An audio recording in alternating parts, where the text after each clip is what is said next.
Forget the painted banquets of illuminated manuscripts. Forget the long tables glowing with roasted meat and overflowing goblets of wine. Medieval food, for most people, was not a celebration. It was a daily negotiation with rot, insects, filth, hunger, and disease. Eating in the Middle Ages was not about taste or pleasure. It was about survival, often at a terrible cost. Food began to decay the moment it was harvested. There was no refrigeration, no pasteurization, no germ theory. Grain was stored in damp barns and wooden silos where rats nested freely, their droppings mixed into flour so thoroughly that it became impossible to separate food from waste. Bread, the foundation of medieval diet, was often baked from grain already crawling with insects. Weevils, beetle larvae, and mites were ground into flour along with the wheat. People knew this. They ate it anyway. Bread itself was often rock-hard or moldy. Green and black fungus spread easily through loaves stored in humid conditions. One particularly deadly mold, ergot, infected rye and caused hallucinations, gangrene, convulsions, and slow screaming deaths. Fingers blackened and fell off. Limbs rotted while the victim was still alive. Entire villages were poisoned without understanding why. To them, it was a curse from God. In reality, it was breakfast. Meat was no safer. Fresh meat was a luxury, available briefly after slaughter. Preservation meant salting, smoking, or drying. But salt was expensive, and these methods were imperfect. Meat was often half-rotten by the time it was eaten. The smell was masked with heavy spices when available, not because medieval people loved seasoning, but because spices were one of the few ways to disguise decay. Pepper, cloves, and cinnamon were used like medieval perfume to hide the stench of corruption. Animals themselves were rarely healthy. Livestock lived among their own waste. Parasites were common. Tapeworms, roundworms, and flukes thrived in undercooked meat. Chickens pecked through garbage and human refuse. Pigs roamed streets, eating anything organic, including feces. When slaughtered, these animals carried the filth of their lives directly into the cooking pot. Fish, often praised as a cleaner medieval food, was frequently worse. Rivers doubled as sewage channels. Tanneries dumped chemicals into the water. Human waste flowed freely. Fish absorbed all of it. By the time it reached the table, especially inland, it was already decomposing. To preserve it, fish was soaked in brine so strong it burned the tongue. The smell could empty a room. Still, people ate it because protein was protein, even when it reeked of death. Milk and dairy products spoiled quickly. Fresh milk was dangerous, filled with bacteria from dirty udders and unwashed containers. Cheese was safer, but only relatively. Mold bloomed unpredictably. Some molds were harmless, others were toxic. Butter turned rancid within days. Yet dairy was consumed constantly, especially by peasants, because alternatives were scarce. Vegetables did little to save the medieval diet. Fields were fertilized with human and animal manure. Parasite eggs clung to leaves and roots. Vegetables were rarely washed properly, partly because clean water was not always available, partly because no one understood microscopic contamination. Raw vegetables were considered suspicious and unhealthy. Yet cooking did not eliminate all danger. Stews simmered for hours in cauldrons rarely cleaned. Each meal added new layers of residue to the pot: fat, burnt scraps, bacteria, forming a permanent crust of contamination. Kitchens themselves were breeding grounds for filth. Open hearths attracted flies. Smoke blackened walls and food alike. Rats ran across preparation surfaces. Cats hunted them, then walked freely over tables and bread. There was no separation between living space and cooking space. People slept where they cooked. Animals wandered in and out. Food was constantly exposed. Water, the most basic ingredient, was often lethal. Wells were shallow and easily contaminated by latrines. Streams carried waste downstream from entire towns. Drinking water caused dysentery, cholera, and typhoid. To avoid this, people drank weak beer or ale daily, not for pleasure, but because fermentation killed some pathogens. Even children drank alcohol. It was safer than water. Hunger made everything acceptable. When crops failed, people ate bark, grass, roots, and animals that had died of disease. Cats, dogs, and rats became emergency food. Chronic malnutrition weakened immune systems, making minor infections fatal. Food did not nourish so much as delayed death. For the elite, conditions were better, but not clean. Noble banquets featured excessive quantities, not safety. Food was handled by servants, who rarely washed. Leftovers sat for hours, then days. Large joints of meat were carved repeatedly, exposed to air, insects, and hands. Vomiting after feasts was common, not always voluntary. Diarrhea was constant. Tooth decay and gum disease were severe, worsened by sugar when it became available. Medieval people did not eat ignorantly. They ate desperately. They accepted filth as normal because they had no alternative. Every meal carried risk. Every bite was a gamble with infection, poisoning, or slow internal damage. So when we imagine medieval food as rustic and wholesome, we are lying to ourselves. It was not charming. It was contaminated, dangerous, and often lethal.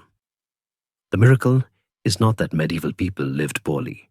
The miracle is that they lived at all. Now, let the harsh echo of those facts settle like dust in a quiet room. Close your eyes. Let the electric hum of your modern home fade into the background. Imagine the darkness pressing in, not the empty blackness of a turned-off screen, but the heavy, velvet darkness of a world without streetlights. We are drifting back, floating through the mist of centuries, past the industrial smoke, past the Victorian cobbles, landing softly in the year 1250. The air here feels different against your skin, thicker, carrying the scent of wood smoke, damp wool, and the earthy musk of livestock that sleep just a thin wall away. Before you get comfortable, take a moment to like the video and subscribe. But only if you genuinely enjoy what I do here. Let me know your city and local time in the comments so we can see where everyone is listening from. Now, breathe in. The air is cool, perhaps a bit too cool for comfort. We are standing at the edge of a medieval village at twilight. The sun has dipped below the horizon, leaving a bruise of purple and grey in the sky. To your left, a small wattle and daub cottage breathes smoke from a hole in its thatched roof. It looks charming from a distance, like a painting you might hang in a hallway. But as we move closer, the illusion fractures. We are not here to judge them. We are here to witness them. We are invisible ghosts, silent observers walking through the mud that serves as their pavement. Be careful where you step. The ground is slick, a mixture of rain, earth, and the refuse thrown from the wooden shutter above. There is no sanitation department coming in the morning. What falls here stays here, until the rain or the pigs take it away.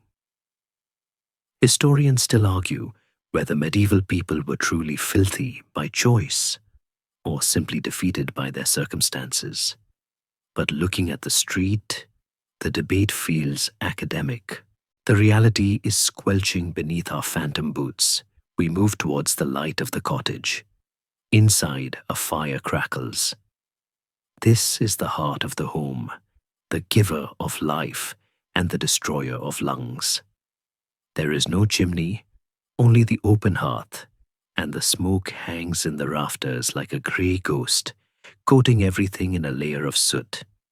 It stings the eyes. It flavors the food. It is the smell of survival. You see a woman stirring a cauldron. She looks older than she is. Hard labor and scarce nutrition have etched maps of exhaustion onto her face. She is preparing the evening meal, the same meal she has prepared for 5,000 evenings. It is pottage. It is grey. It is warm. And to the family gathering around the rough wooden table, it is everything. But look closer at the table itself. There are no plates as we know them. Instead, there are trenchers, stale, thick slabs of bread cut from a 4-day-old loaf used as edible platters. They soak up the juices of the stew. They are practical, yes, but they are also a testament to a world where nothing can be wasted. The trencher is a plate today, and perhaps a meal for the poor or the dogs tomorrow. It is a cycle of consumption that leaves no crumb behind. We tend to romanticize this simplicity. We think of it as organic or artisanal, failing to realize that organic in the Middle Ages just meant shared with the worms. A tiny smile might touch your lips, thinking of how much we pay for rustic sourdough today, while for them, the rustic crust was often just a barrier against the ashes of the oven floor. We are peeling back the velvet curtain of time, not to mock their struggle, but to understand the profound resilience required just to eat dinner. This is not the banquet of Hollywood movies. There are no jesters here, no silver platters piled high with glistening grapes. There is only the fire, the smoke, and the silent, gnawing question that sits in every belly. Will this be enough? As we watch them eat, dipping their fingers into the shared bowl, we realize that their relationship with food is intimate in a way we have forgotten. They know exactly where it came from. They know the pig that died for the meager scraps of bacon. They know the field where the barley fought the frost. There is no disconnect. But with that intimacy comes the danger we spoke of earlier. The invisible world of microbes is dancing on their fingertips, swimming in the unpasteurized ale, waiting in the cool center of the meat. They do not know it is there. They only know that sometimes stomachs ache, sometimes fevers come, and they pray. We watch, safe in our knowledge of germ theory, safe in our separation from the mud. But tonight, we are with them.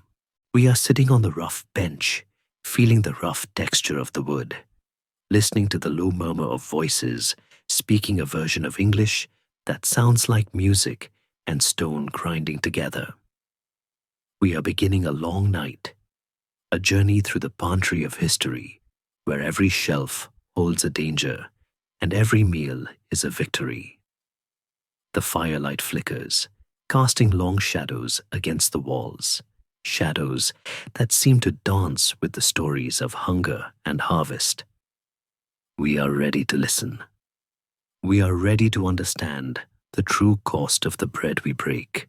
The fire in the hearth has dimmed to embers, but the village does not sleep for long. Before the sun has even thought about painting the horizon, another fire is roaring, not in the cottage, but in the heart of the village. We drift through the damp morning mist, following a scent that is primal, comforting, and deceptively simple: the smell of baking bread. In our modern world, bread is often an afterthought, a soft, plastic-wrapped convenience we toast without thinking. But here, in the year 1250, bread is not a side dish. It is the sun around which the medieval solar system orbits. It is the staff of life, in a literal heavy sense. A peasant might eat 2 to 3 pounds of it a day. It is their spoon, their plate, their fuel, and often their sorrow. We float towards the source of the smell, the communal oven. Few peasants are allowed to own an oven. The risk of fire in a village of wood and straw is too great, and more importantly, the local lord demands his fee. This is the banality, a tax on the very heat that cooks your food. We see the baker, a man with forearms thick as tree roots, dusted in flour like a ghost. He is moving with a rhythmic urgency, shoving loaves into the stone maw of the oven using a long wooden peel. The heat radiating from the bricks is intense, a physical wall that pushes against the chill of the morning. But let us look closer at the dough he is handling. If you are expecting the fluffy white clouds of a modern supermarket loaf, you will be disappointed. This is dark, dense matter. For the wealthy, there is manchet, a bread of sifted wheat, relatively white and soft, a status symbol you can eat. But for the vast majority, for the shadows we walk among, there is maslin. It is a heavy mix of wheat and rye, sometimes barley, sometimes oats. In the leanest times, when the granaries echo with emptiness, the flour is stretched with ground beans, peas, or even acorns. It is bread that sits in the stomach like a stone, keeping hunger at bay by sheer weight. But the ingredients tell only half the story. To understand the true gritty reality of this bread, we must float further upstream, to the mill. We follow the sound of water rushing over a wooden wheel, a rhythmic clunk-splash-clunk that beats like a slow heart. Inside the mill, the air is hazy with white dust. The miller is here, a figure of suspicion and power. In medieval folklore, the miller is often the villain, the man with the golden thumb who presses down on the scale or secretly mixes chalk and dust into the flour to increase its weight.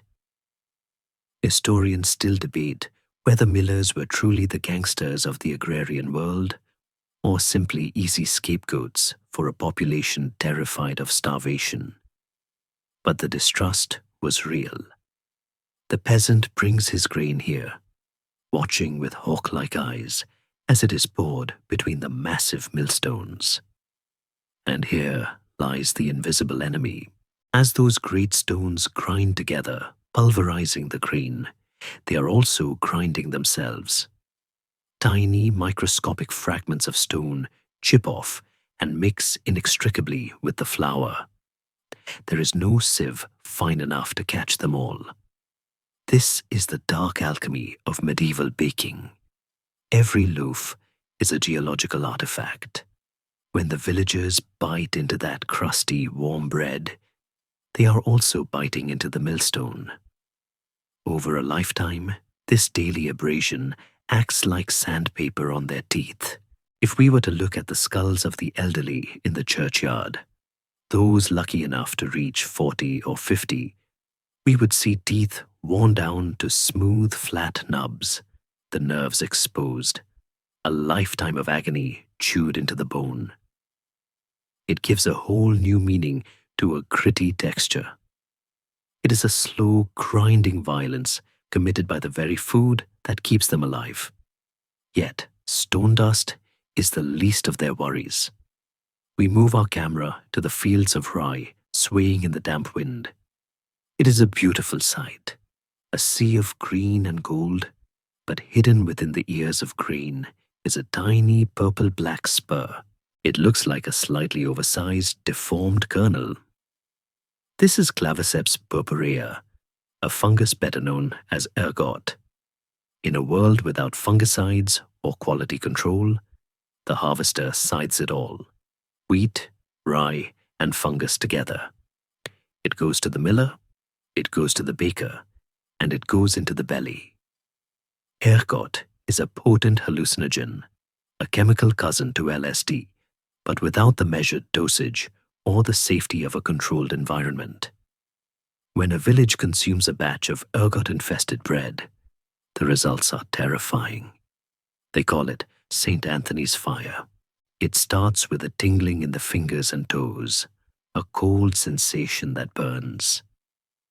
Then come the hallucinations, visions of demons, animals, and fires that aren't there.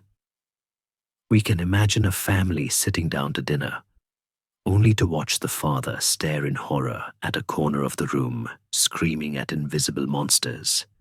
In severe cases, the blood vessels constrict so violently that gangrene sets in. To the medieval mind, this is not biology, this is a curse. It is witchcraft. It is punishment for secret sins. They do not look at the bread, they look at their souls, or they look at their neighbors with suspicion. The daily loaf becomes a game of Russian roulette. And yet, despite the grit and the danger, the bakery is also a place of warmth and community. We watch the women gathering, waiting for their turn at the oven.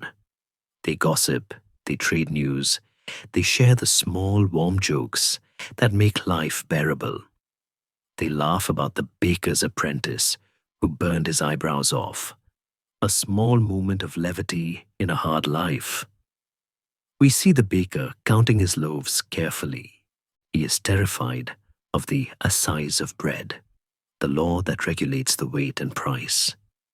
If he shortchanges a customer, he could be fined, humiliated, or dragged through the streets on a hurdle with the offending loaf tied around his neck. This fear gives birth to the baker's dozen, adding a 13th loaf just to be safe, a custom born not of generosity, but of anxiety. It is a world where everyone is watching everyone else, where food is measured, taxed, and scrutinized. We watch a young boy tear a chunk off a hot loaf. He doesn't care about the stone dust or the politics. He only knows the steam rising from the crumb, the smell of yeast and roasted grain that triggers a primal response in the brain. He eats ravenously. We can almost taste it with him. The thick, chewy crust, the dense, sour interior. It requires effort to chew. It is a workout for the jaw. It is not delicate. It is fuel for a body that will spend the next 12 hours hauling wood or walking behind a plow. As the sun climbs higher, illuminating the thatch and the mud, the village runs on this fuel. The bread is dipped in pottage, used to wipe grease from fingers, or carried in a pouch for a midday meal in the fields. It is the canvas upon which their culinary life is painted. But dry bread, full of grit and husks, creates a thirst that water cannot safely quench. As the boy finishes his crust, he wipes his mouth and looks toward a wooden bucket. He does not reach for a glass of clear spring water. He reaches for a leather jack or a wooden mug. To wash down the stone-ground bread, he needs liquid, but the water in the well is a clear poison, teeming with invisible life from the latrines that seep into the groundwater.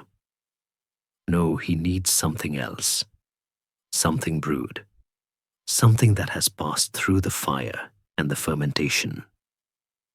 As the crumbs settle in his stomach, we turn our gaze to the liquid that keeps the medieval world flowing, a murky, golden river that runs through every throat, from the cradle to the deathbed. The bread has laid the foundation, but the thirst must be quenched. And in this world, even the act of drinking is a negotiation with death. We leave the warmth of the bakery, the air still thick with flour dust, and follow the clinking of tankards to the next essential chapter of survival. The sun is up, the dust is settling, and the village is thirsty. The thirst of a medieval village is not a simple physiological need. It is a structural problem. The human body is mostly water, and it demands constant replenishment, especially when engaged in the back-breaking labor of the medieval peasant. But here, the very source of life, water, is a traitor. We stand by the village well, a simple hole in the ground lined with stones. It looks picturesque, the sort of thing you'd make a wish in, but peer into the depths with your ghostly eyes. The water table is shallow. Just 50 yards away, uphill, lies the cesspit where the village relieves itself.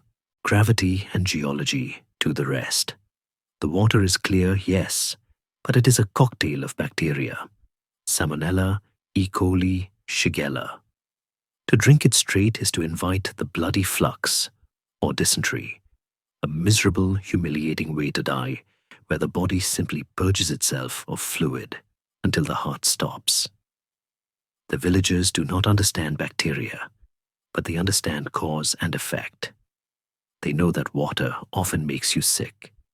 So, they turn to the one process that seems to purify: fermentation. We follow the villagers not to a pub, which is a more modern concept, but into a neighbor's home. This is an alehouse, only in the sense that the woman of the house, the alewife, has put a broom above her door to signal she has a fresh brew ready. The air inside is thick, humid, and smells of wet grain and yeast, a funky sour aroma that is strangely welcoming. In the corner, a large cauldron sits over a fire, while wooden tubs ferment a mash of malted barley, water, and herbs.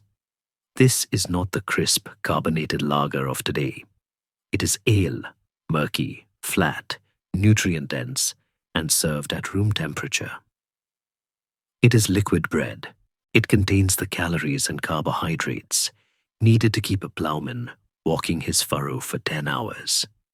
And crucially, the brewing process involves boiling the water, killing the worst of the pathogens, and the alcohol provides a mild antiseptic environment where new germs struggle to grow.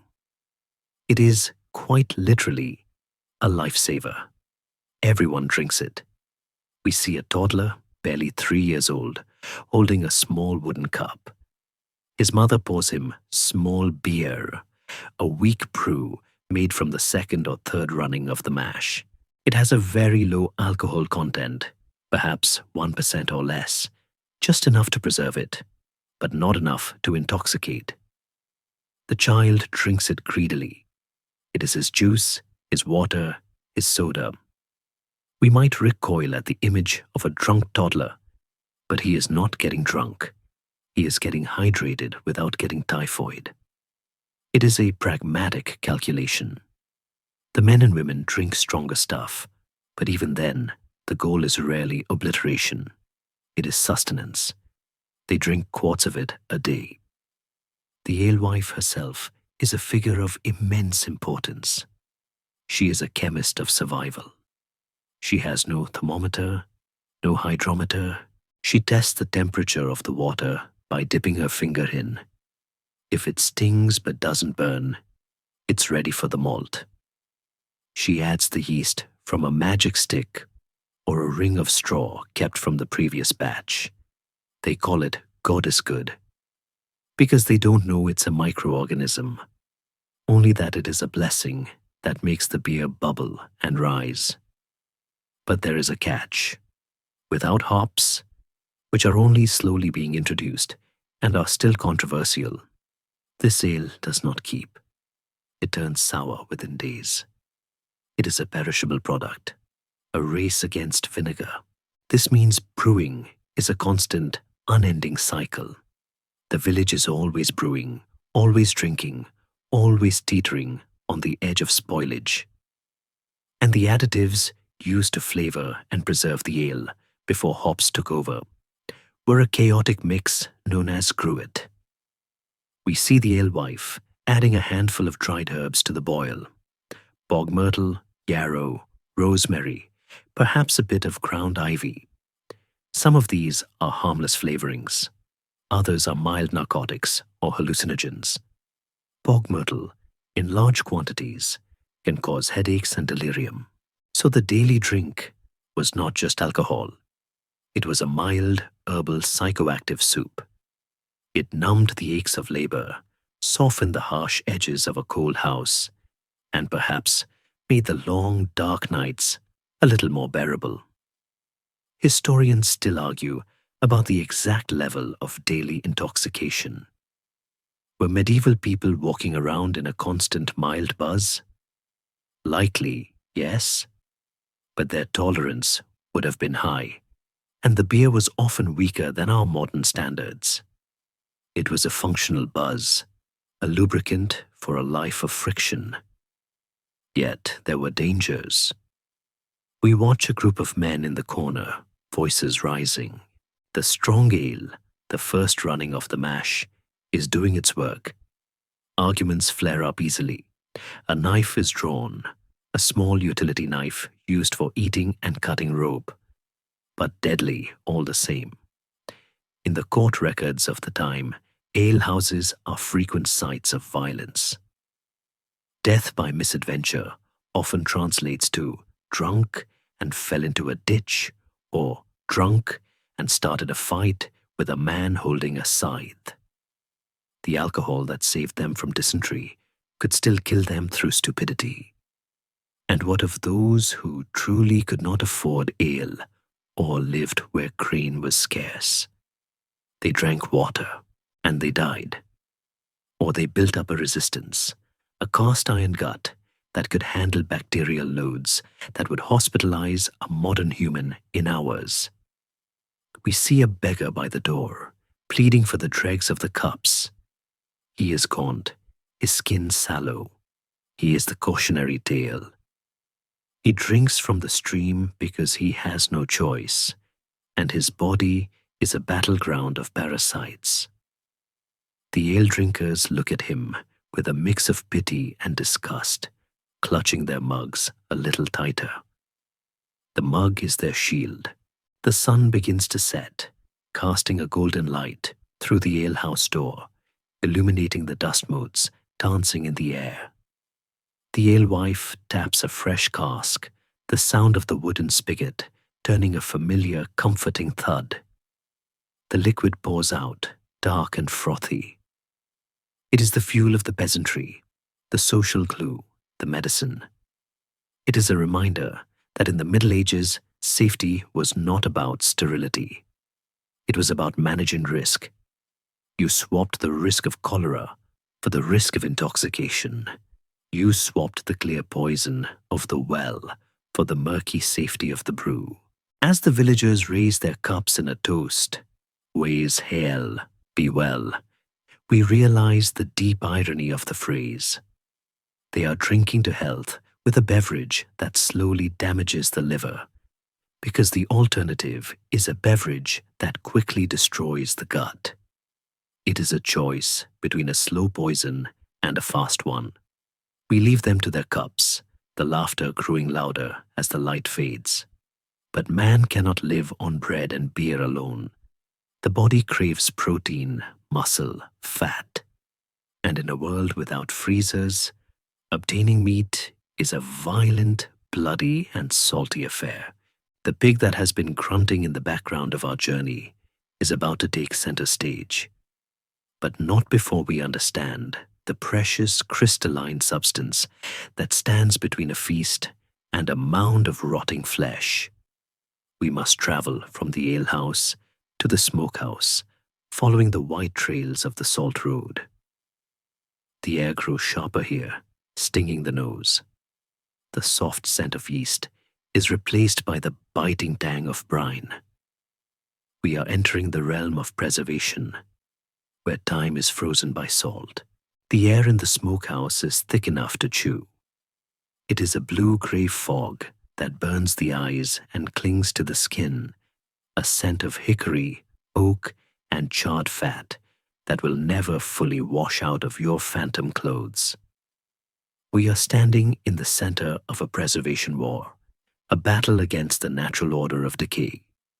In a world without ice, the moment an animal dies, the clock starts ticking.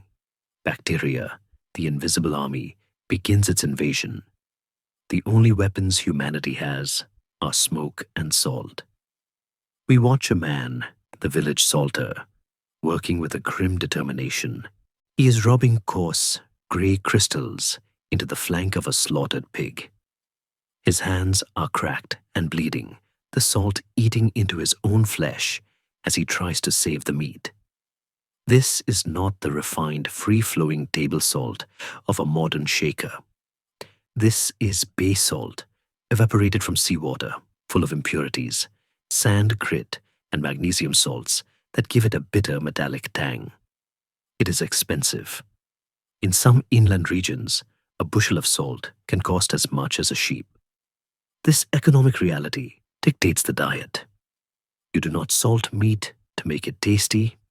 You salt it to keep it from killing you. The process is brutal. The meat must be packed in layers of salt or submerged in a brine so strong an egg would float on it. The salt draws the moisture out of the cells of the meat and the bacteria. It desiccates life. The result is flesh that is hard, grey, and durable as wood. We see rows of hams hanging from the rafters, coated in a crust of salt and soot. They look less like food and more like artifacts. When it comes time to eat this meat, months later in the dead of winter, it will not be grilled. It will be boiled for hours. It has to be, to leach out the agonizing levels of salt that would otherwise cause vomiting. Even after soaking and boiling, the meat retains a briny bunch that leaves the eater parched, driving them back to the alehouse, back to the cycle of thirst and brew. But salt is not the only preservative. We look up into the gloom of the rafters. There, disappearing into the smoke, hang sides of bacon, strings of sausages, and even whole fish. The smoke creates an acidic coating on the food, a chemical barrier against flies and rot. But it is an imperfect shield. If the smoke is too cool, the meat rots from the inside out. If it is too hot, the outside cooks while the inside spoils. We see the salter checking a ham, sniffing it deeply near the bone. This is the bone taint, the smell of deep rot that signifies failure. If he smells the sickly sweet odor of decay, the ham is tossed. Or more likely, the bad part is cut away and the rest is salvaged. Waste is the ultimate sin. The botulism that might lurk in an improperly cured sausage is a silent killer, known then only as a sudden fever or the griping of the guts. Historians still debate the quality of this preserved meat. Some argue that traditional curing methods produced complex prized flavors, like a fine prosciutto. Others point out that for the peasantry, the goal was not gourmet aging, but basic edible petrification. The meat we see here is likely closer to leather than prosciutto. It is oxidized, the fat turning yellow and rancid. Rancidity is a flavor profile medieval palates are forced to accept. That sharp, slightly soapy taste of oxidized fat is just the taste of winter. They mask it with mustard, grown easily in the garden, or simply endure it. We move deeper into the storage room, past the barrels of salted herring, which we will visit later, to a corner where a more desperate preservation is taking place. Here, there is no salt. Salt is for the valuable cuts. Here, we see strips of lean meat drying in the air, turning black and twisted. This is wind drying, a risky gamble used by the poorest. If the air is dry and cold, it works. If it is damp, the meat becomes a playground for maggots. We see a fly land on a strip of beef. It is a small event, unnoticed by the salter, but it initiates a chain of biological events that will end on a dinner plate. The larvae will burrow deep, surviving the drying process, waiting to be consumed It is a stomach-churning reality, but protein is precious. The cost of this preservation goes beyond the risk of food poisoning. The sheer amount of salt consumed by medieval people is staggering. Estimates suggest 40 to 60 grams a day in winter, 10 times the modern recommendation. We can see the effects in the swollen ankles of the elders, the dropsy, edema that plagues them, the high blood pressure that strokes them out before they reach 60. They are pickling themselves from the inside out. Yet, without the salt, they would starve before spring. It is another trade-off: hypertension for survival. Outside the smokehouse, the air clears, but the theme of preservation follows us. We see a woman burying a crock of butter in the cool earth of her garden. She covers it with peat. This is her refrigerator. The butter is heavily salted, grainy with crystals, but the cool ground will keep it from turning rancid for a few weeks. Beside her, a pile of root vegetables, turnips, parsnips, carrots, which are purple and yellow, not orange, is being clamped. They are piled on straw and covered with earth, creating a root cellar that protects them from the frost. These muddy, hairy roots are the vitamins that will prevent scurvy, though no one knows what a vitamin is. They only know that without the roots, their teeth loosen and their gums bleed. As we watch her work, wiping the mud from her hands, we realize that fresh food is a fleeting summer luxury. For most of the year, the medieval diet is a study in resurrection, taking something dead, dried, and salted, and trying to coax it back into something resembling food through boiling and soaking. The textures are tough, the flavors are harsh: salt, smoke, sour vinegar, bitter herbs. There is no subtle sweetness, no crisp crunch of a fresh salad. It is a diet of endurance. But what of the source of this meat? The pig that provided the ham did not live in a clean pink sty. It was a beast of the streets, a creature that lived a life as filthy as the city itself. To understand the meat, we must understand the animal. We leave the stinging air of the smokehouse and drift towards the town center, where the squeals and grunts of the urban scavengers act as the soundtrack to daily life. We are about to meet the medieval garbage disposal unit. It walks on 4 legs. It eats human waste, and it is considered delicious. The sun is high now, baking the mud and the filth, intensifying the smells of the street. And trotting through the muck, oblivious and hungry, comes the pig. We are standing in the middle of a medieval street, London perhaps, or Paris, or a nameless market town.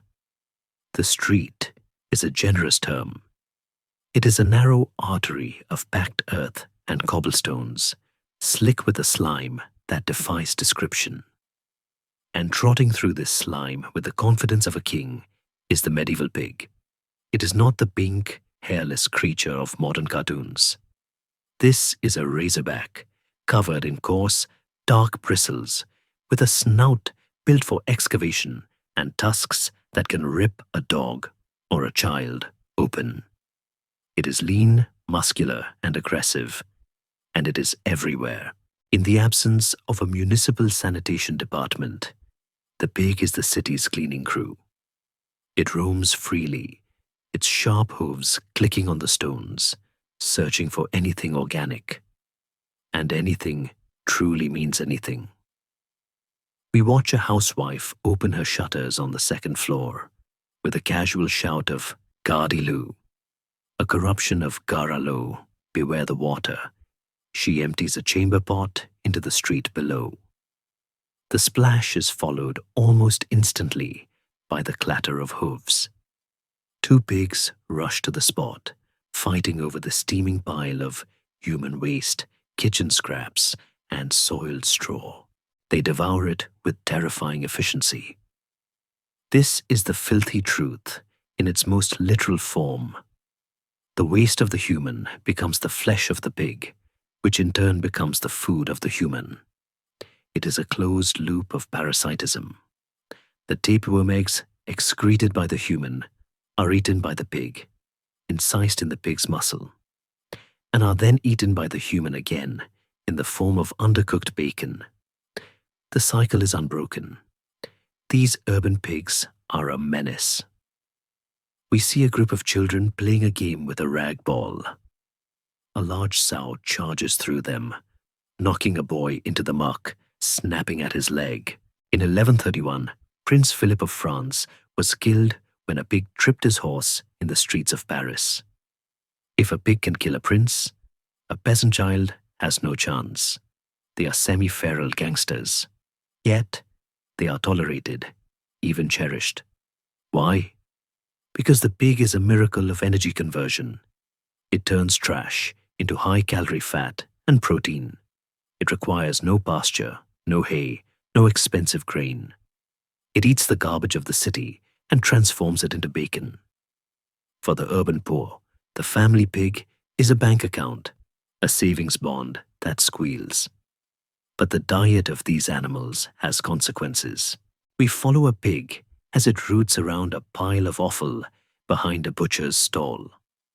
It is eating the discarded intestines of its own kind, along with rat carcasses and rotten vegetables.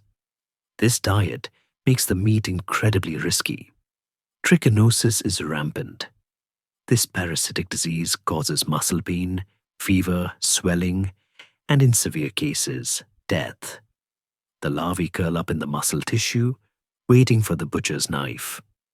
When a medieval person eats fresh pork, they are often playing a biological lottery. The only defense is thorough cooking, but on a spit over an open fire, uneven heating is common. The outside is charred, the inside is lukewarm, a perfect incubator. We drift to the edge of the town, where the swineherd gathers the pigs to drive them into the nearby woods for bannage. This is the autumn ritual, where pigs feast on acorns and beech mast. These forest-fed pigs are the premium product, their meat sweeter and firmer than the garbage eaters of the city. We see the swineherd, a man who smells as strong as his charges, beating a particularly aggressive boar with a staff. He is a master of chaos control. He knows each pig by its markings. He knows which one bites. He knows which sow is pregnant. In the forest, the pigs are in their element, tearing up the ground, destroying saplings, competing with the deer. The ecosystem bends under their weight. Historians debate the impact of these animals on medieval health. Some argue that without the pig, the protein deficit would have been catastrophic, leading to even more stunted growth and weakness. The pig was the poor man's pharmacy, providing lard for ointments, grease for waterproofing, and calories for survival. The risk of parasites was a price paid for the certainty of fat. Lard was the butter of the poor. We see a woman spreading grey, soft lard onto a piece of black bread. It is seasoned with salt to hide the taste of the pig's dubious diet. It is pure energy. It fuels the labor that builds the cathedrals. However, the filth associated with pigs led to strict, if often ignored, laws. We see a pindar, an official charged with impounding stray animals, chasing a piglet that has wandered into the churchyard. The pig is rooting up the earth of a fresh grave. It is a gruesome, horrifying sight that underscores the lack of boundaries between life, death, and food. The pindar catches the pig, dragging it by the hind leg. It squeals, piercing the air. The owner will have to pay a fine to get it back. If they can't pay, the pig is confiscated. Justice, like the pig, is rough and ready. As evening falls, the pigs return to their sties. often located in the back alleys or even inside the ground floor of a tenement house. The smell is overpowering. Ammonia, feces, and rotting food blend into a miasma that hangs low over the city. People believe this bad air causes disease, yet they sleep just feet away from the source. They do not connect the rats attracted by the pig feed to the plague, or the pig's waste to the tainted well water. The pig is a blind spot. It is too valuable to blame. We watch a family bringing their pig into the lower room of their house for the night to prevent theft. The animal settles into the straw, grunting contentedly. The heat from its body helps warm the room. It is a pet, a garbage disposal, and a future meal, all in one. The children sleep to the sound of its breathing. In a few months, the father will stun it with a hammer and cut its throat. The blood will be caught for black pudding. The bristles will be used for brushes.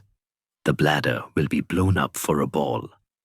Every part will be used. But tonight, it is just a companion in the struggle against the cold.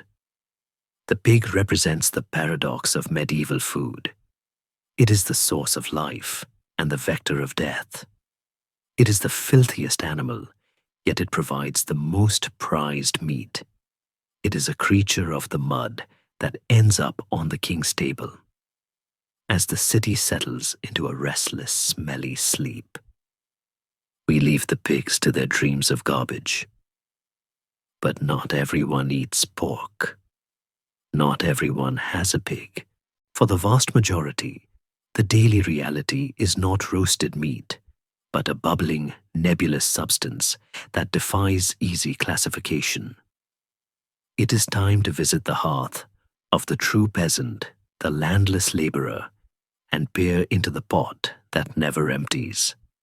We move from the squealing streets to the quiet, smoky interior of a serf's hut, where the pottage simmers, a soup that has been cooking in one form or another for centuries. We move now into the dim, smoke-heavy interior of a serf's hut, where the walls are made of mud and straw, and the floor is nothing more than hard-packed earth covered in rushes.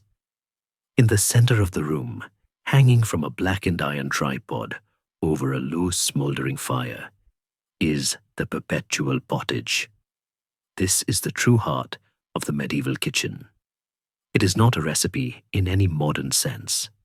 It is a process, a continuous culinary conversation between the seasons and the stomach. The pot is rarely emptied. Each morning, new ingredients are tossed into the remnants of yesterday's meal.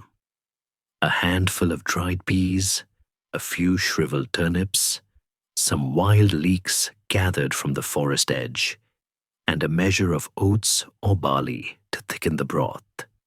It is a slow, bubbling thicket of grey-green vegetable matter that simmers for days, weeks, and, some historians jokingly suggest, even months. The heat of the fire is the only thing standing between the family and the rot. A constant pasteurization that kills the worst of the bacteria while creating a thick, gelatinous sludge that is easy to digest for those with the worn-down teeth we saw at the bakery. As we lean in, the steam from the cauldron carries a scent that is earthy, sulphurous, and oddly sweet. This is the smell of the medieval world. Cabbage and onion, the white meats of the poor, because vegetables were grown in soil enriched with human and animal manure, and because the concept of washing was limited to a quick rinse in potentially tainted water. The long boiling time of the pottage was a biological necessity. Anything raw was viewed with extreme suspicion, believed by the physicians of the day to cause vapors and digestive coldness. In truth, the pottage was their safest bet. But look closely at the surface of the liquid. There is a shimmering film of oil, and occasionally a small dark shape bobbing in the bubbles. It might be a bit of salt pork, a rare treasure, or it might be an uninvited guest, a beetle from the grain, or a fly that succumbed to the steam. The peasant woman stirring the pot with a long wooden ladle doesn't flinch. To her, a bit of extra protein, even in the form of a drowned insect, is simply part of the seasoning. Historians still argue whether this perpetual simmering was a stroke of survivalist genius or a recipe for chronic food poisoning. While the constant heat likely killed most active pathogens, the crust that formed around the rim of the pot, a buildup of old fats and proteins, could harbor heat-resistant spores. Furthermore, the wooden spoons and bowls used to eat the pottage were porous and rarely scrubbed with anything more than a bit of abrasive sand and cold water. This means that every meal was a communal exchange of the family's internal flora. If the father had a stomach bug, the entire household would soon share it through the medium of the shared bowl and the unwashed ladle. We see the family sit down, their faces illuminated by the orange glow of the embers. They don't use forks. Forks are a foreign curiosity, a devil's tool used only by the decadent or the distant Italians. They use their hands, their bread trenchers, and their spoons to scoop the thick mush into their mouths. There is a quiet dignity in this scene, despite the filth we know exists. The pottage is warm. In a world without insulation, warmth is a luxury as precious as gold. The thick soup provides a full feeling that lasts just long enough for sleep to take hold. But the nutritional reality is stark. This diet is heavy on carbohydrates and fiber, but desperately low in vitamins A and C. During the long winter months, when the fresh greens are gone and the family is surviving on the dregs of the pottage and stone-ground bread, the specter of the scurvy begins to haunt them. Their skin grows sallow, their gums sensitive. They are living on the very edge of biological failure. Their bodies a finely tuned engine running on the lowest grade of fuel available. A soft humor emerges when we think of modern bone broth or slow cooker trends, where people pay a premium to replicate what was once the desperate measure of a landless laborer. For the medieval peasant, the slow cooker wasn't a choice. It was the only way to make the woody, fibrous roots and tough dried legumes edible. We watch a small girl pick a pebble out of her bowl, a gift from the millstone, and set it on the table without a word. It is a gesture of profound acceptance. This is the piece of the pot. It is a world where expectations are low and the stakes are high. As the family finishes, the mother adds a splash of water and a few more beans to the leftover sludge, readying it for the morning. The cycle continues. However, the pottage is not always the same. There is a calendar to this hunger. We are currently in a fat time, perhaps just after the harvest, but the shadow of the church looms over every kitchen. Soon, the lean days will come. The church dictates that for over a third of the year, Wednesdays, Fridays, Saturdays, and the entirety of Lent, meat and dairy are forbidden. For the peasant, this means the pottage becomes even thinner. The lard is replaced by linseed oil, which tastes like furniture polish, and the stomach groans with a different kind of emptiness. This religious regulation of the gut is one of the most powerful forces in medieval life. It turns the act of eating into an act of piety or an act of sin. We leave the smoky hut and the bubbling pot, moving back out into the cool night air. The moon is a silver sliver above the thatch. The village is silent, but for the occasional grunt of a pig or the rustle of straw. We have seen the foundation of the medieval diet, the bread, the ale, and the pottage.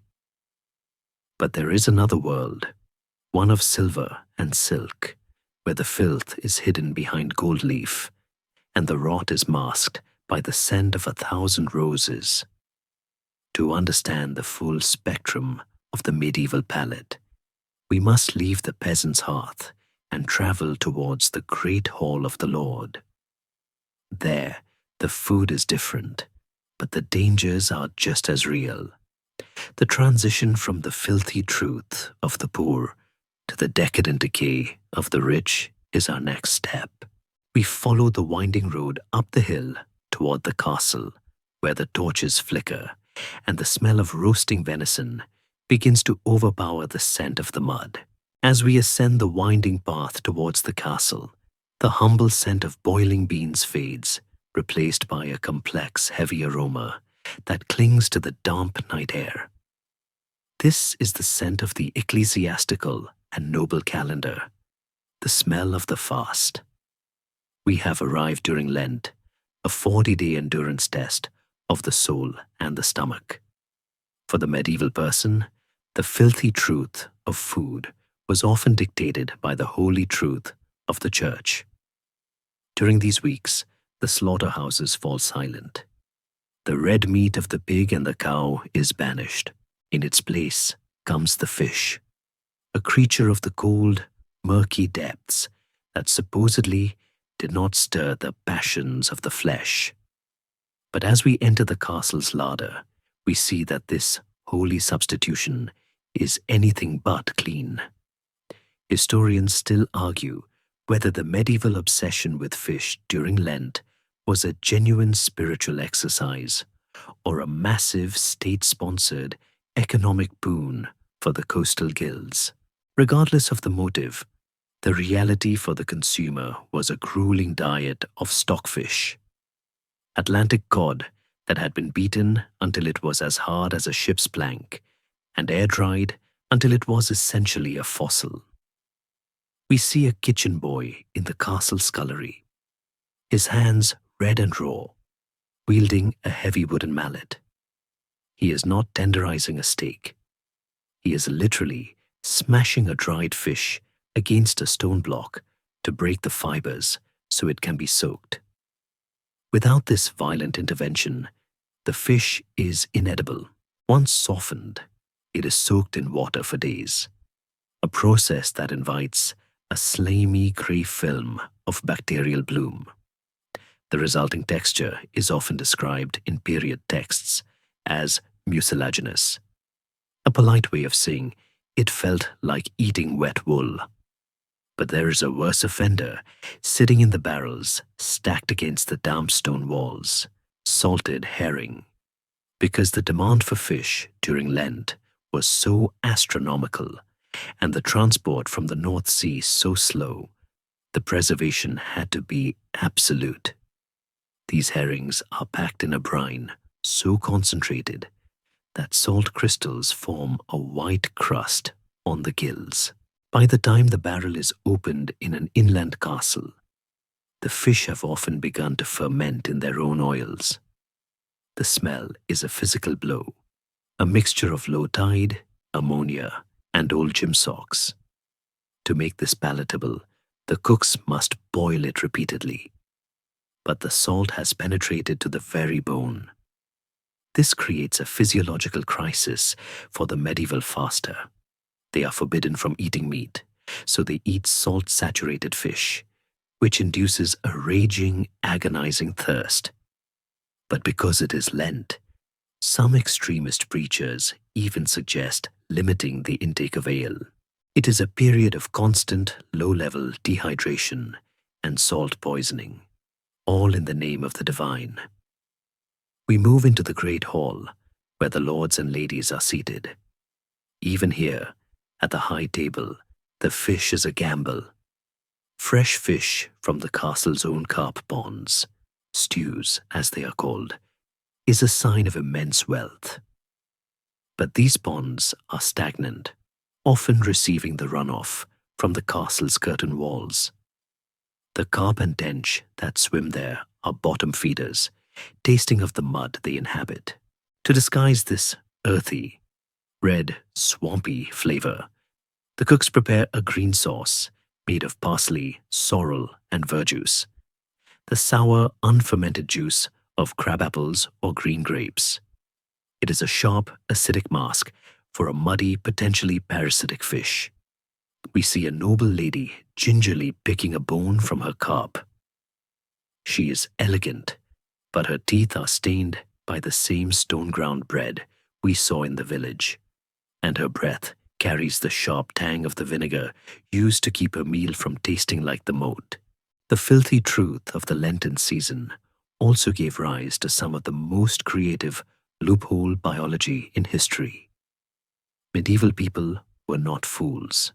They missed meat desperately. Therefore, they redefined the world.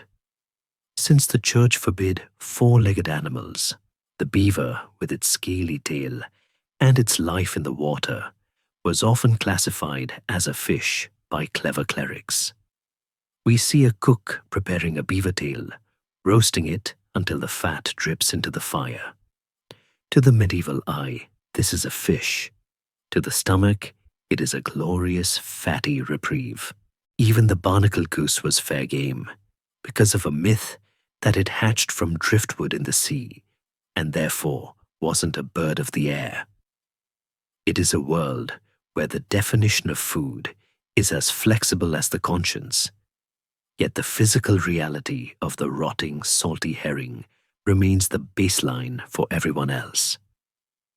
A soft, dark humor ripples through the kitchen as a cook's assistant accidentally knocks over a jar of lampreys, jawless, eel-like fish that look like something out of a nightmare. They are a delicacy, famously the cause of King Henry I's death, due to a surfeit of them in 1135. They are slimy, prehistoric, and incredibly rich. The assistant frantically scoops them back into the pot, not bothering to wash the floor grist from their skin.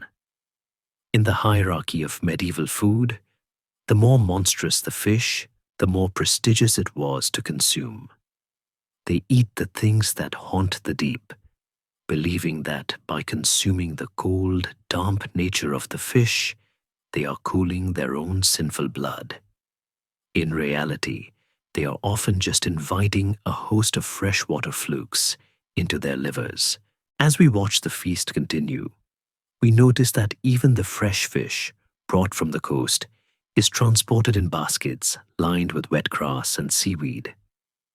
On a hot spring day, the journey from the coast to an inland city like Paris or London could take 3 days. There is no ice.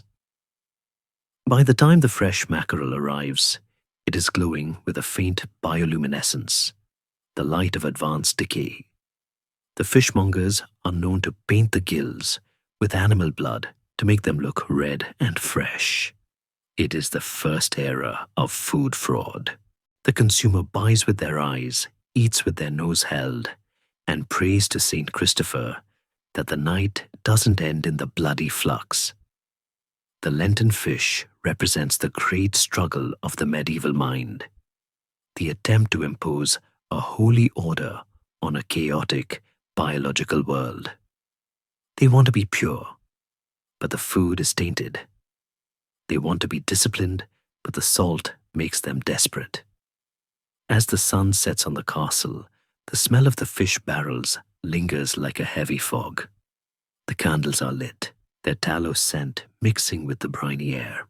The nobles retire to their chambers, their bellies full of carp and beaver tail, while the servants scrub the grease from the trenchers. But tomorrow is another day of the fast, another day of the salt, and another day where the boundary between blessing and poison is as thin as a fish scale. We leave the castle's Lenten gloom and prepare to enter a world of color and heat, where the arrival of the spice ships promises to hide the truth of the rot with the fire of the east. We pass through the heavy oak doors of the castle's great hall, moving from the briny, cold exhaustion of Lent into the vibrant sensory assault of a mid-autumn feast. Here, the air does not smell of mud or beans. It smells of an impossible, faraway world.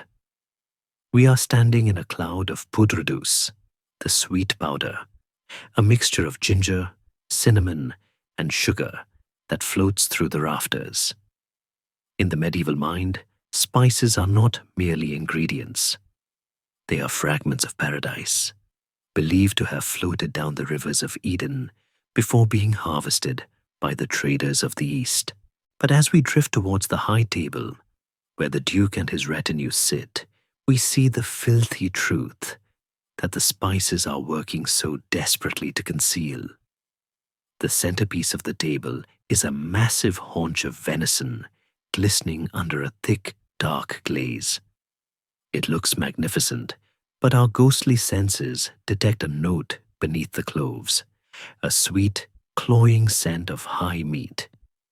In an age where a deer might be hunted on a Tuesday, transported on a Wednesday, and cooked on a Friday in a kitchen sweltering at 100 degrees, the meat has already begun its inevitable return to the earth.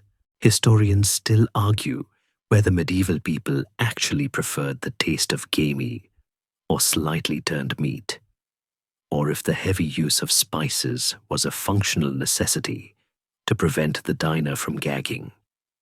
Looking at the cook's heavy-handed application of QB pepper and galangal, the answer seems to be a bit of both. The spices act as a chemical mask, their heat numbing the tongue and their potent oils overwhelming the olfactory sensors.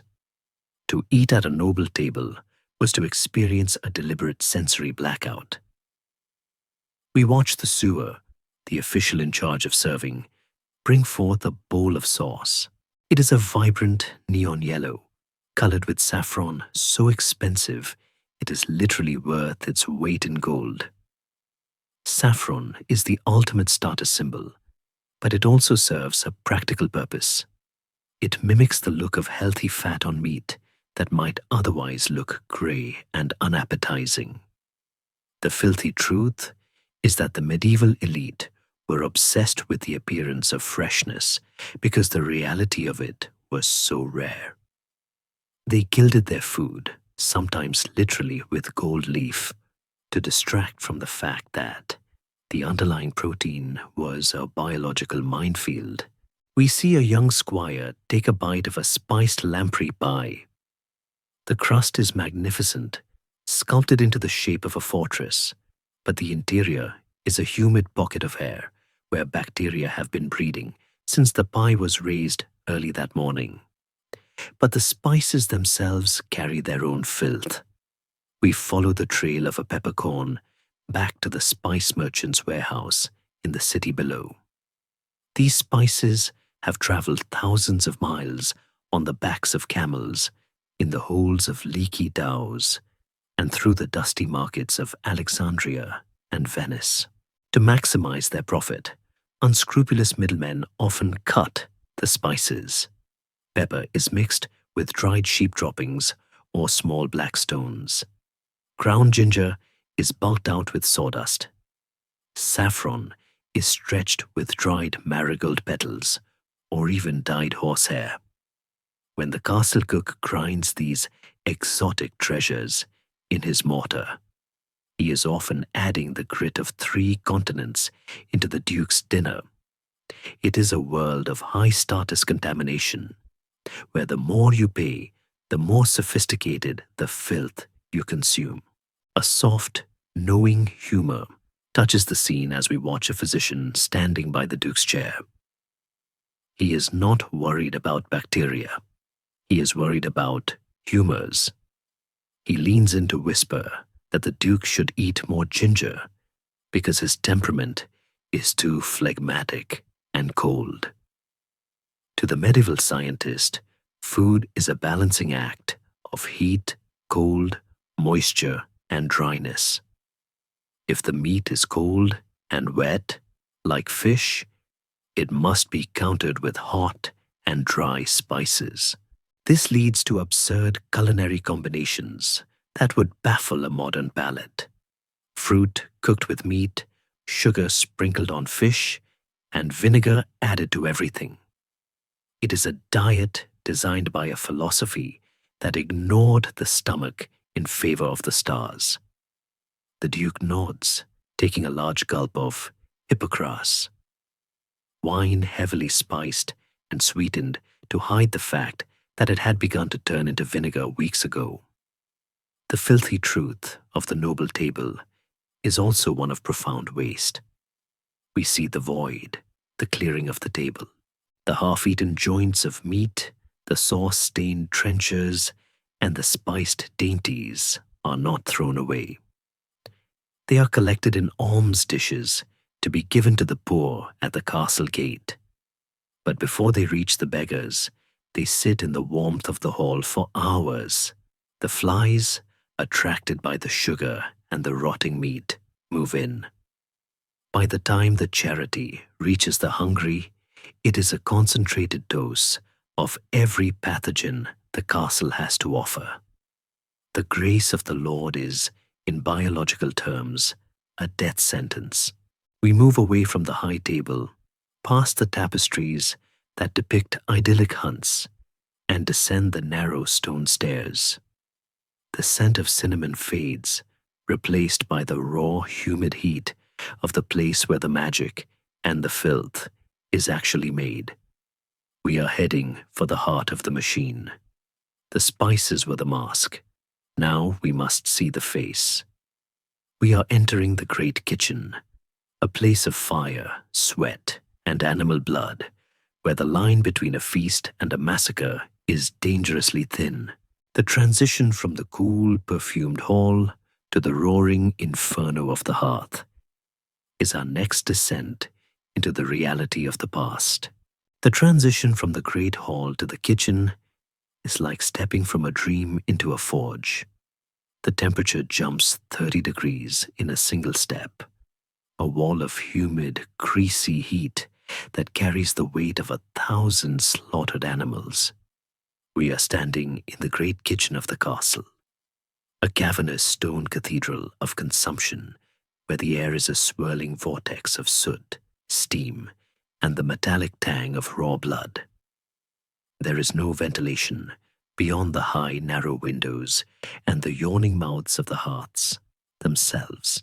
We see a dozen fires roaring simultaneously, massive oak logs reduced to white-hot coals, over which turn spits laden with whole oxen, pigs, and rows of poultry. The filthy truth here is not found in the lack of food, but in the overwhelming violent abundance of it, and the chaotic conditions under which it is handled. Historians still argue whether the legendary filth of the medieval kitchen was a result of genuine negligence or simply the sheer physical impossibility of maintaining hygiene in a pre-plumbing world. We watch a turnbroach, a young boy, perhaps 7 years old, whose sole job is to sit near the blistering heat and turn the heavy iron spit for hours on end. He is covered in a patina of soot and dripped fat, his sweat falling rhythmically into the roasting meat. There is no concept of a clean surface. The butcher's block in the corner is a massive slab of oak, deeply scarred by centuries of knife marks. These crevices are impossible to scrub clean. They are permanent reservoirs for the juices of yesterday's venison and last week's poultry.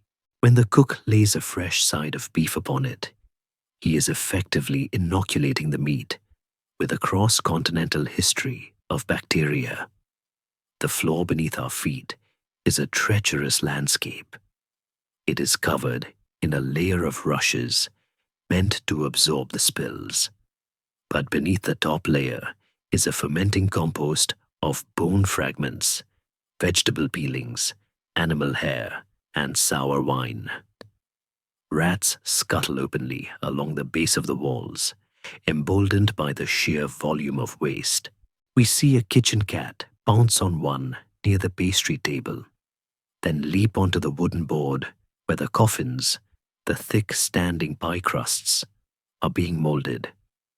The cat's paws, fresh from the floor's muck, leave invisible prints on the dough that will soon hold the Duke's prized venison. In the medieval mind, the cat is a protector, a hunter of vermin, and its presence on the preparation table is not seen as a violation, but as a sign of a well-guarded larder. It is a world where the purity of food is a concept that doesn't exist. There is only edibility. The water used in the kitchen is another source of invisible peril. It is hauled in buckets from the castle well, which, as we noted before, is often a neighbor to the cesspools.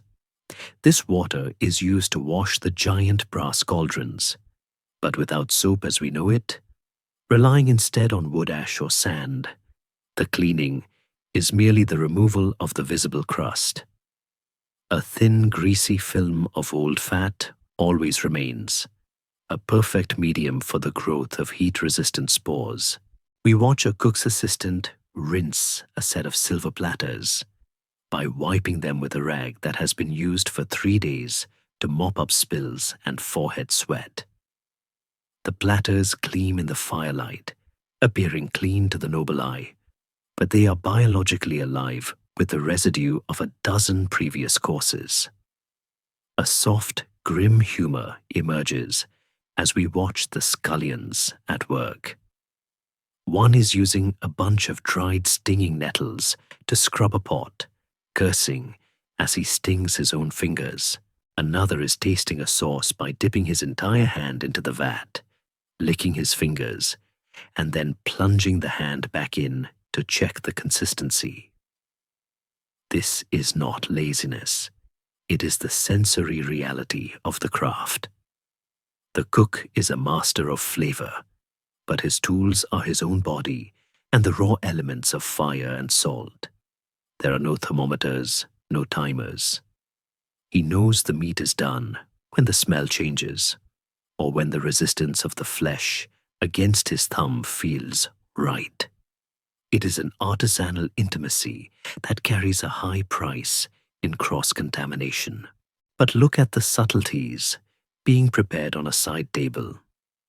These are the elaborate sugar sculptures, castles made of marchpane, marzipan, jelly shaped like heraldic lions, and peacocks sewn back into their own skins after being roasted, their feathers fanned out in a display of taxidermic vanity. To create these, the servants' hands must touch every inch of the food. They mold, they sew, they paint with vegetable dyes. By the time a subtlety reaches the table, it has been handled more than a modern piece of mail. The filthy truth of the banquet is that the most beautiful, most expensive dishes are often the most contaminated because they require the most human contact. The peacock, beautiful as it is, has likely been sitting in the warm kitchen for 4 hours, while its feathers were painstakingly reattached. As the frantic energy of the kitchen reaches its peak, the point of service, the shouting becomes a roar. Servers grab platters and rush toward the great hall, their boots slipping on the greasy floor. We see a server drop a loaf of bread, pick it up, wipe it on his tunic, and place it back on the tray. In the rush to serve the Duke, the 5-second rule is the only law that matters. The sanctity of the meal is an illusion maintained by the distance between the kitchen and the table. As ghosts, we see the bridge between the two, a path of sweat, soot, and desperate improvisation. We leave the roaring fires and the bloody blocks, moving back into the shadows of the corridors. The heat begins to dissipate, but the sound of the feast is getting louder. We have seen how the food is made. Now we must see how it is shared. We are moving toward the intimacy of the communal table, where the filthy truth takes on a social dimension. We are heading into the world of the shared cup and the double-edged knife, where the germs of the guest become the germs of the host. The transition from the factory of the kitchen to the theater of the dining hall is our next step in this long, shadowed night.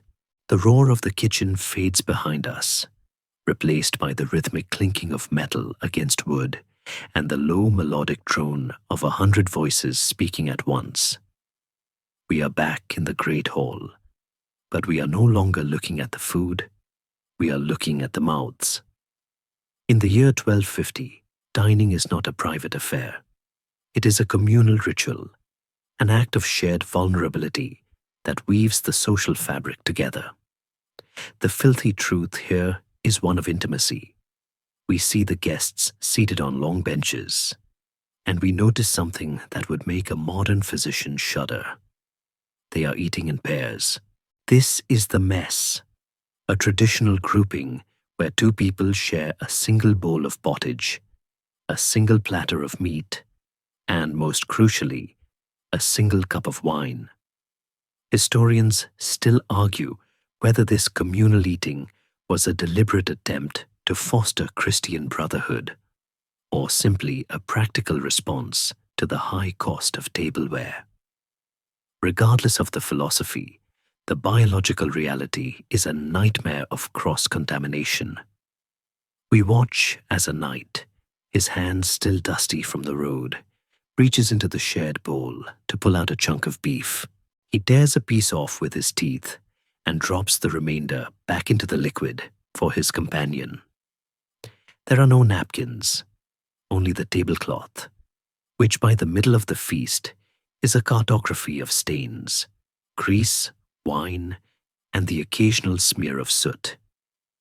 When the knight's companion takes his turn, he is not just eating the beef, he is eating every microbe the knight carried into the hall. The shared cup is the most treacherous vessel of all. We watch the loving cup move down the table. Each person takes a long draught, their lips pressing against the same silver or pewter rim. In a world where tooth decay is universal and gum disease is a standard condition of adulthood, the cup becomes a reservoir for oral bacteria. If one person at the table is carrying the king's evil, scrofula, or the early stages of a respiratory fever, the cup ensures that by the end of the night, the entire mess is sharing the burden. They do not see the invisible film of saliva on the rim. They only see the glimmer of the wine. They wipe the rim with a corner of the communal cloth, a gesture of politeness that merely spreads the contamination more evenly.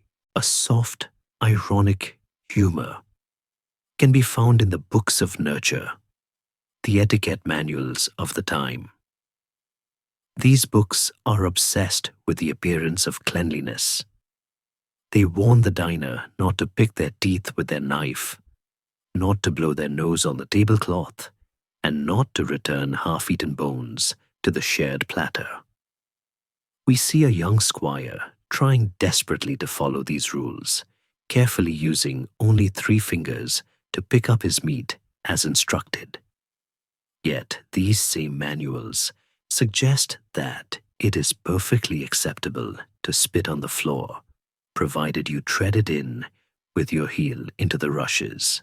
It is a world of selective hygiene, where the filth you can see is a social faux pas, but the filth you cannot see, the microscopic world, is entirely ignored. We watch a servant approach with an aquamanile, a water vessel often shaped like a lion or a knight on horseback. He pours water over the hands of the guests between courses. This looks like a moment of high hygiene, but look at the towel he carries over his shoulder. It has already dried the hands of 20 people. By the time it reaches the end of the table, the towel is damp, grey, and heavy with the combined crime of the feast. This washing is a theatrical performance of cleanliness rather than a functional one. The water itself is rarely soapy. It is often just scented with rosewater or lavender to provide a pleasant aroma that masks the smell of the grease clinging to the fingernails. The filthy truth extends to the very tools of the meal. Most guests carry their own knife, a multi-purpose blade used for skinning rabbits, cutting rope, and now carving meat. Between tasks, the knife is wiped on a tunic or a handful of straw. We see a merchant pull his blade from a leather sheath that hasn't been cleaned in years. The dark, sticky residue of a dozen previous meals remains in the seams of the leather, a breeding ground for pathogens. As he slices into a delicate custard, he is introducing a history of old blood and raw earth into the dessert. Forks are still a distant scandal. To use one is to be seen as effeminate or suspiciously Italian. The hand is the primary tool, and the hand is never truly clean. As the feast wears on, the atmosphere grows more convivial, which is medieval code for less cautious. The dogs that roam the hall, once kept at a distance, are now being fed scraps directly from the hand. We see a large wolfhound lick the grease from a lady's fingers. She laughs, patting the dog's head, and then reaches back into the shared fruit bowl. The parasites of the kennel, fleas, worms, and mange, are invited to the table as honored guests. This lack of boundaries between the human and animal worlds is the hallmark of the medieval palate. They live together, they eat together, and they fall ill together. Historians debate whether this constant exposure to low-level pathogens actually strengthened the medieval immune system, creating a survival of the grittiest. While those who survived childhood may have had robust defenses against certain local bacteria, they were utterly defenseless against the major waves of plague or the sweating sickness that would periodically decimate the population. Their communal dining was a strength in social terms, but a catastrophic weakness in epidemiological ones. Every shared cup was a bridge for the next epidemic. The candles begin to gutter in their sockets, casting long, wavering shadows against the stone walls. The feast is winding down, but the biological consequences are just beginning. The stomach, burdened by the spiced meat, the grit-filled bread, and the communal wine, begins its heavy work. For the elite, this often results in the noble diseases, gout and stones, the price of a life lived at the top of the food chain.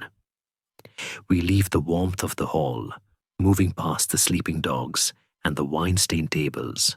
We are heading toward the private chambers of the powerful, where the filthy truth takes on a more permanent, painful form.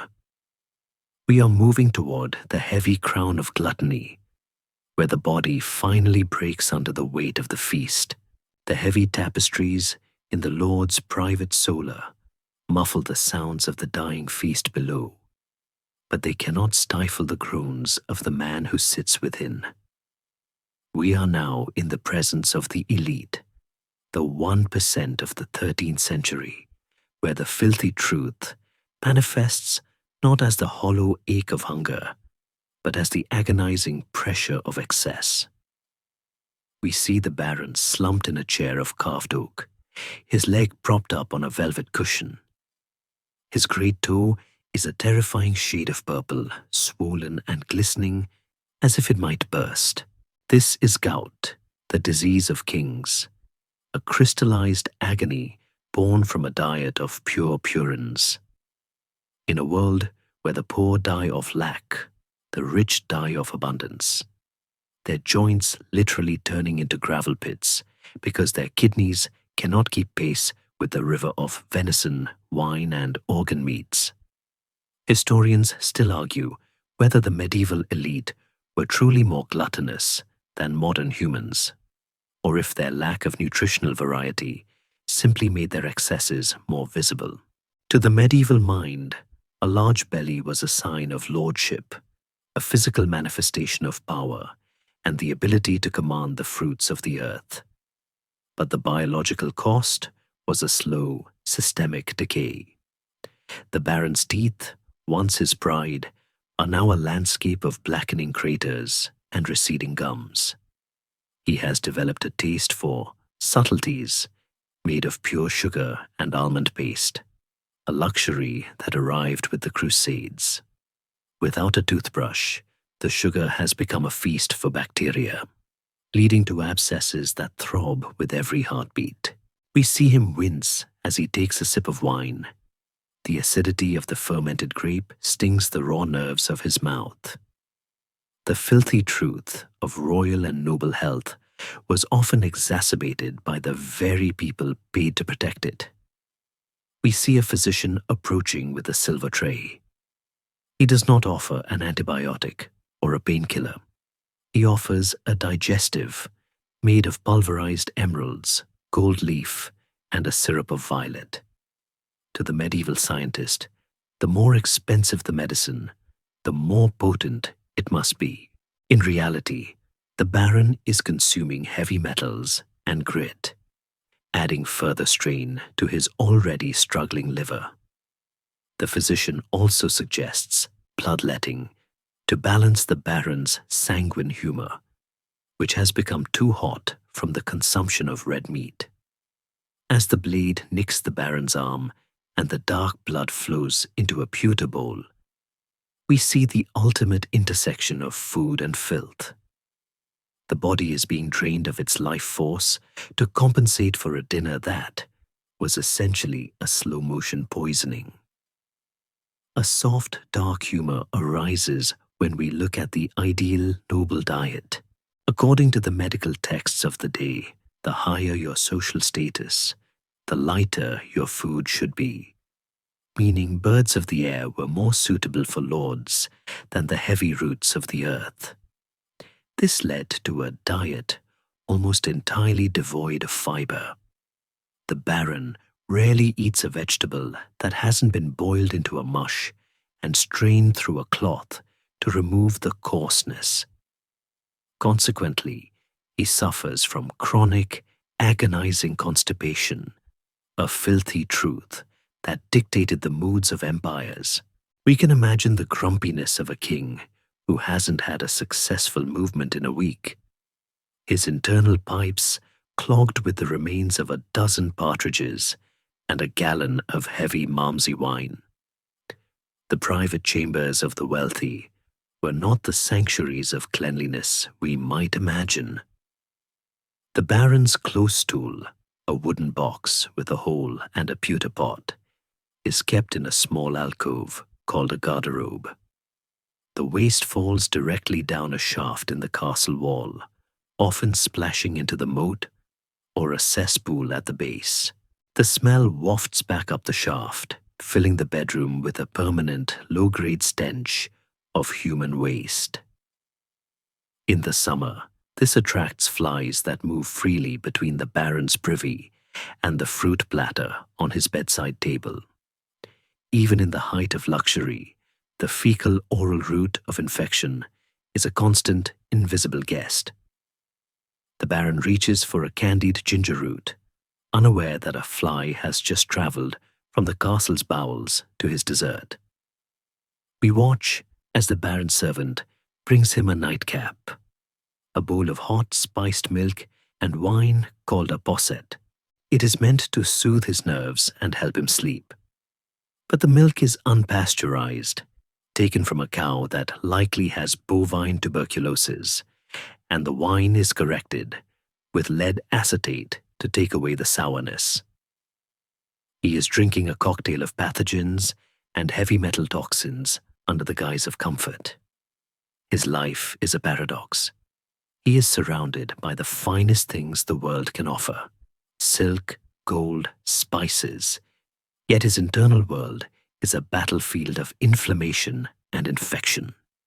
He is the pinnacle of his society, yet his body is a testament to the filthy limitations of medieval science. As the Baron finally drifts into a fitful sleep, his breath heavy with the scent of decay and cloves, we move away from the velvet and the gold. The filthy truth has shown us the grit of the peasant and the gout of the lord. But there is a darker chapter yet to come. The abundance of the castle and the meager pottage of the hut both rely on one thing: the mercy of the weather. We are moving towards the years when the rain would not stop, when the grain rotted in the field before it could even reach the mill. We are heading into the great famine, where the filthy truth of food becomes the terrifying truth of its absence. The transition from the heavy, suffocating heat of the Baron's chamber to the cold, wet wind of a failing harvest is our next descent. The velvet curtains of the Baron's chamber dissolve into a sky the color of a bruised plum. The warmth of the posset is replaced by a damp, penetrating chill that settles into the marrow of the bones. We have arrived in the year 1315, the beginning of the Great Famine, a time when the filthy truth of medieval food shifts from a study of contamination to a study of desperation. The rain has been falling for months, not a gentle spring mist, but a relentless drumming deluge that has turned the fertile valleys of Europe into a primordial soup of mud and drowned hope. We stand in a field of wheat, but the stalks are black and weeping. The grain has sprouted in the ear, turning into a fermented, slimy mass before the scythe can even touch it. This is the death of the harvest, and with it, the death of the social contract. Historians still argue whether the Great Famine was a purely climate-driven event or the inevitable collapse of a population that had outstripped its primitive agricultural technology. But for the family we see huddled under a leaking thatch roof, the why does not matter. The what is all that remains.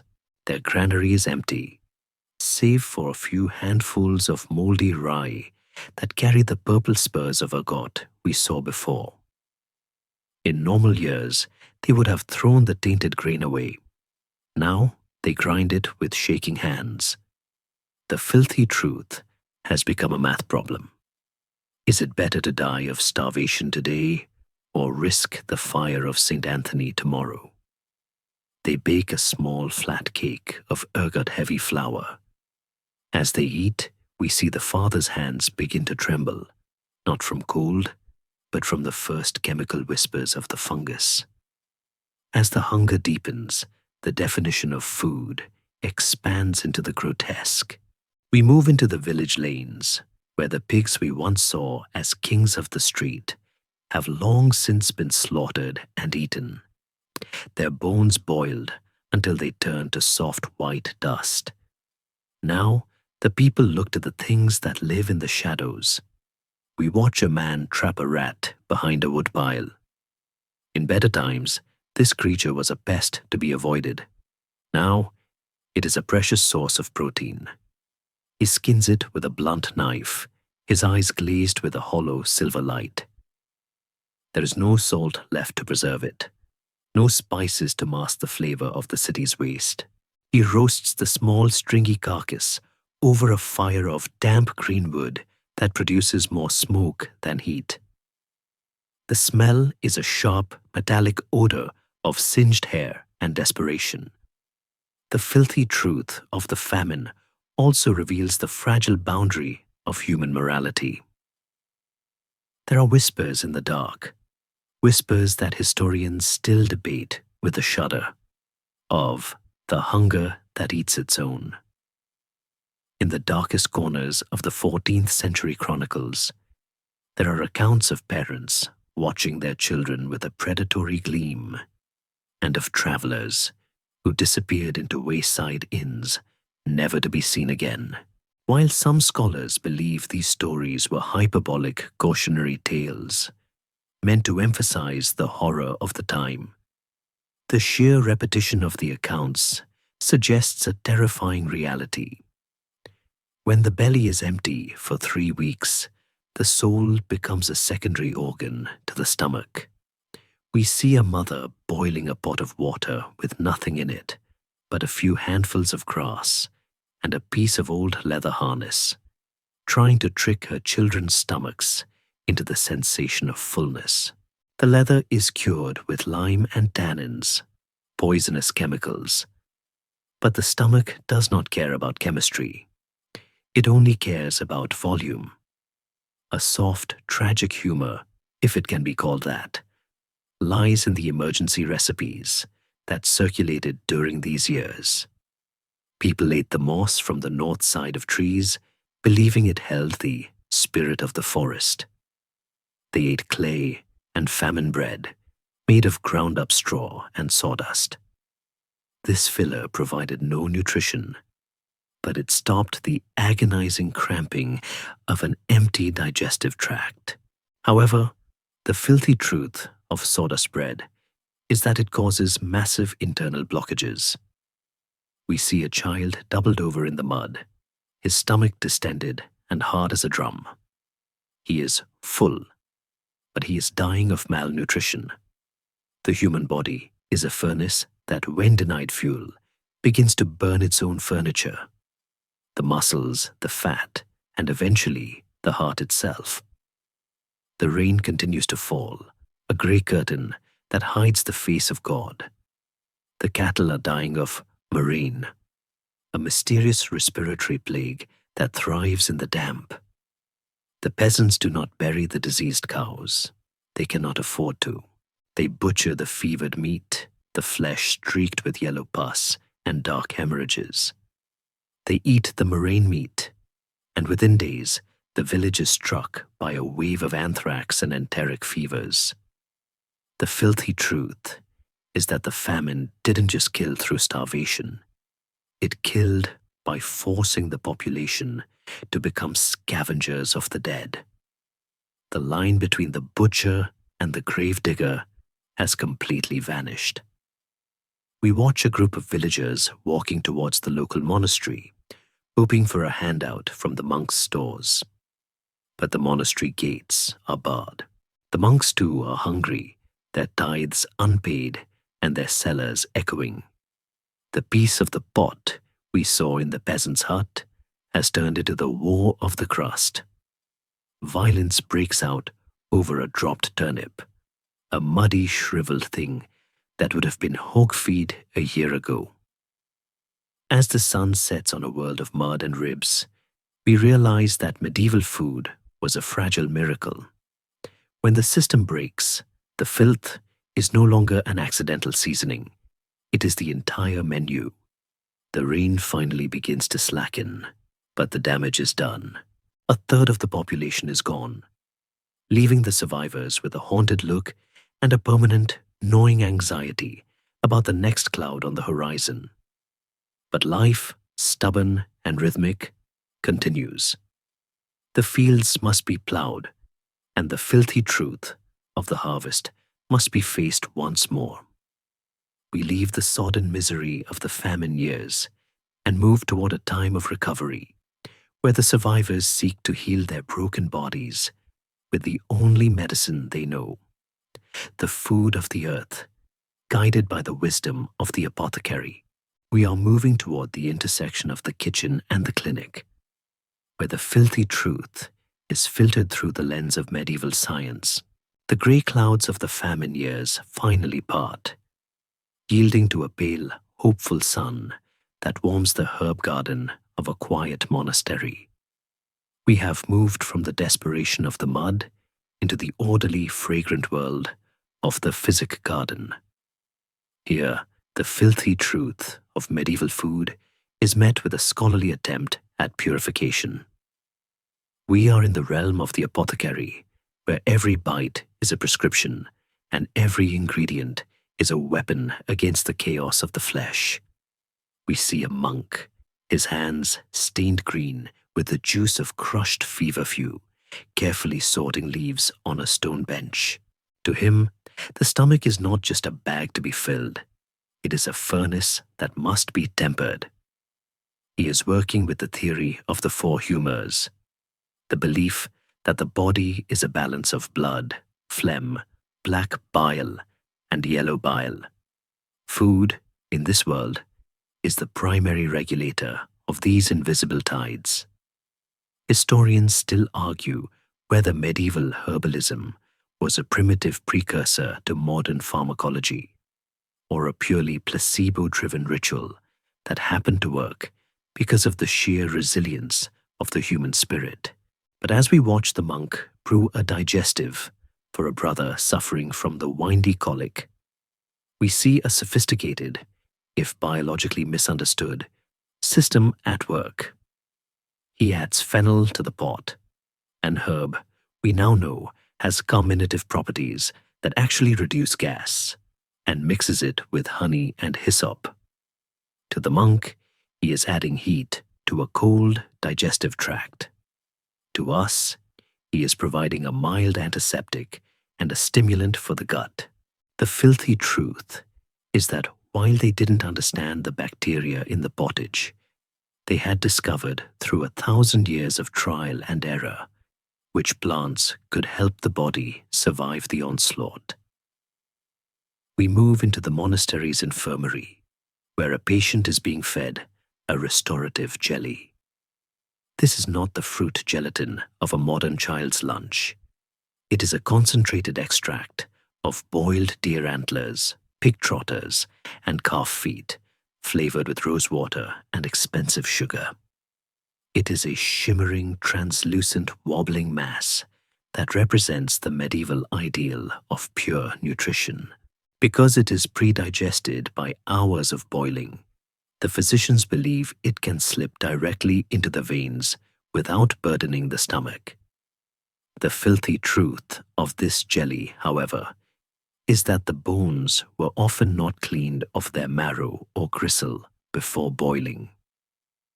The result is a protein-dense, collagen-rich slime that is, ironically, one of the healthiest things a medieval person could eat. If they could ignore the faint, lingering smell of the slaughterhouse floor that clings to the gelatin, a soft, scholarly humor emerges when we look at the medieval health foods. The elite are told to avoid gross foods like beef and beans, which are said to produce thick, melancholy blood, and instead focus on subtle foods like small birds and white bread. This created a social hierarchy of digestion. The poor were built for the filth of the earth, while the rich were too refined for anything but the air. We see a wealthy merchant's wife refusing a bowl of perfectly good lentils because her physician told her they would make her heavy-minded. Instead, she eats a comfit of aniseed encased in layers of sugar, a medieval breath mint designed to mask the odor of the rotting teeth we saw earlier. It is a world where people used food to perform their social status, even when that status led to the vitamin deficiencies of the aristocracy. But the apothecary's garden also held the darker side of medieval nutrition. We see a jar labeled with the mandrake, a root shaped like a human being that was said to shriek when pulled from the earth. It was used as an anesthetic and a digestive aid, but it is a member of the nightshade family, full of hallucinogenic and toxic alkaloids. The line between a comforting syrup and a lethal dose was often measured by the size of a monk's thumb. The filthy truth of medieval medicine was that the cure was often just as dangerous as the contamination it sought to fix. A patient suffering from a simple stomachache might be given a potion containing theriac, a sprawling 60-ingredient concoction that included viper's flesh, opium, and lead. It was the everything bagel of the medieval pharmacy, a desperate attempt to overwhelm the disease with sheer complexity. We watch as the monk pours a dark, viscous liquid into a wooden cup. This is oxymel, a mixture of honey and vinegar used to cut through the phlegm of a winter cold. It is sharp, sweet, and stings the throat. It is a reminder that the medieval palate was accustomed to extremes. There were no subtle flavors in this world. Everything was a bold statement of salt, sour, or sugar. This intensity was a necessity to cut through the dull, repetitive taste of the daily pottage and the lingering aftertaste of the high meat.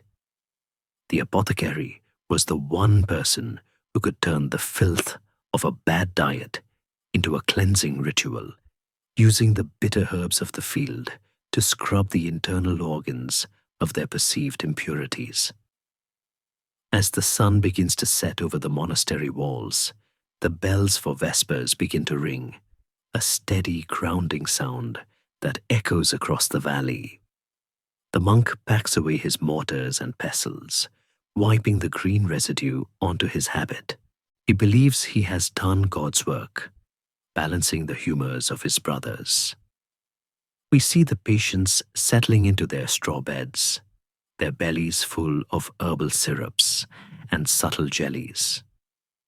They feel cared for, which is perhaps the greatest medicine of all in a world where a scratch can turn to gangrene in a week. But the monastery is an island of relative order. Beyond these walls, the filthy truth of the harvest is calling. The medicinal herbs can only do so much against the raw, unwashed reality of the wheat fields. We are moving toward the final chapters of our journey, toward the dust and the labor of the great threshing floors. We are heading to the end of the year, where the food of the earth is gathered one last time before the frost locks the world away. The transition from the scented, quiet garden to the hot, dusty chaos of the harvest field is our next step into the light of the setting medieval sun. The orderly fragrance of the monastery garden dissolves into a golden, suffocating haze of chaff and heat. We have arrived at the peak of the harvest, the high noon of the medieval year, where the filthy truth is a matter of sweat, dust, and the raw, unpolished energy of the earth. We are standing on the threshing floor, a flat expanse of hard-packed clay inside a cavernous barn. The air is so thick with particulate matter that it sparkles in the shafts of sunlight piercing the wooden walls. This is the dust of the grain, the pulverized remains of husks, stalks, and the tiny dried bodies of the insects that lived within the crop.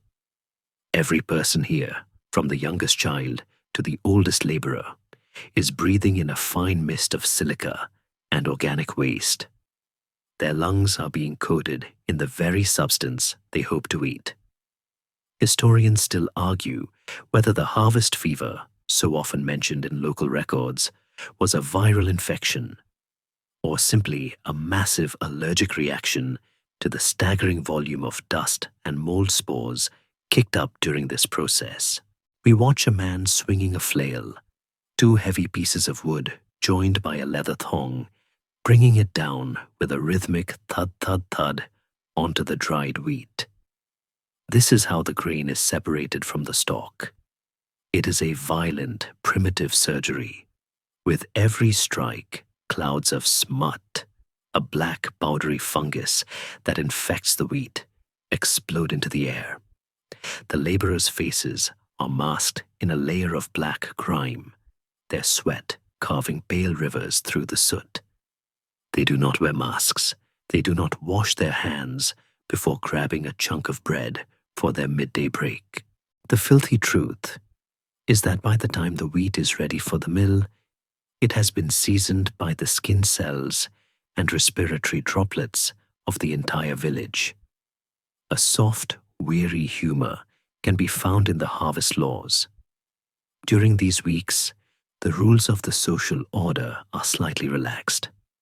The Lord provides harvest ale, which is often stronger and more plentiful than the usual small beer.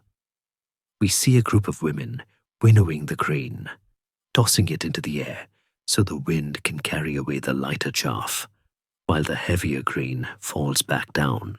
They are laughing, their voices raspy from the dust, trading jokes about the village priest's wandering eyes or the local miller's dishonest scales. This is a moment of intense community, fueled by the knowledge that if they do not finish before the rain, they will all starve. The filth of the work is ignored in favor of the holiness of the result. They are covered in the earth, and they are proud of it. But look at the lunch they are eating in the shadow of a haystack. It is a ploughman's lunch, but not the sanitized version found in a modern pub. It is a hunk of the stone ground, weevil-rich bread we saw at the start. A wedge of cream cheese that hasn't been aged and is still weeping whey, and an onion eaten raw like an apple.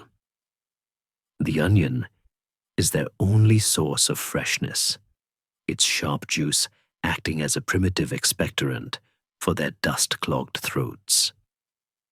The cheese is a biological risk.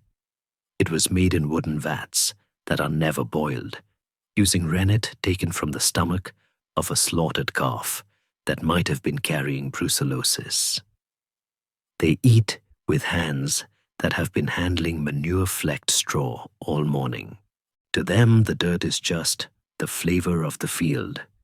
They are so deeply integrated into their ecosystem that the concept of contamination is practically a foreign language. The filthy truth of the harvest also involves the animals. As the grain is piled high in the corners of the barn, the local rat population experiences a demographic explosion. We see dozens of them, sleek and fat, scurrying over the mounds of clean grain. They leave behind a trail of urine and droppings that will eventually be ground into the flour. This is not a secret to the medieval person. They see the rats, they hear them at night, and they simply accept them as a tax paid to nature.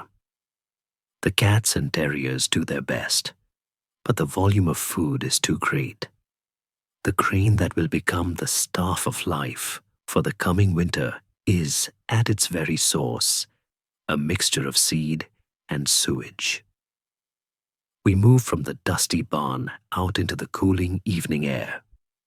The sun is setting, casting long purple shadows across the stubble fields. The work is not over. After the harvesters come the gleaners, the poorest of the poor, the widows and the landless, who are legally allowed to pick up the stray ears of grain left behind. They are the human scavengers of the landscape. We see an old woman bent double, her fingers bleeding from the sharp stalks, gathering enough grain to perhaps fill a single small sack. This grain is the filthiest of all, having sat in the mud and been trodden by the hooves of the oxen. Yet, to her, it is gold. She will take it home, dry it over her hearth, and grind it between two handstones to make a porridge that will keep her alive through December. As the moon rises, the village celebrates the harvest home. A large feast is laid out on trestle tables in the barn.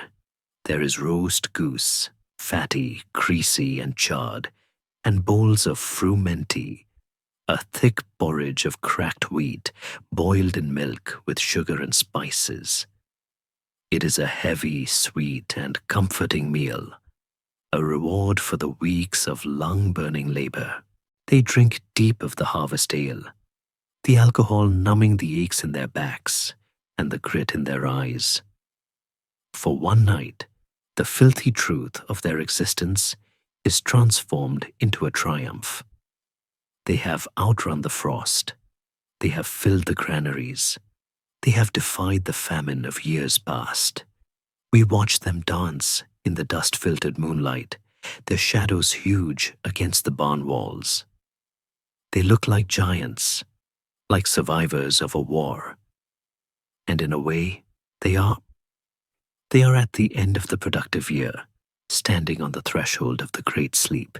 But the harvest is only the beginning of the end. Now, the race against the frost begins in earnest. Every scrap of food must be dried, salted, or buried before the earth turns to iron and the sky turns to lead. We leave the dancing and the ale, moving towards the final preparations of the year. We are heading into the gathering dark of the winter larder, where the filthy truth of survival faces its final test.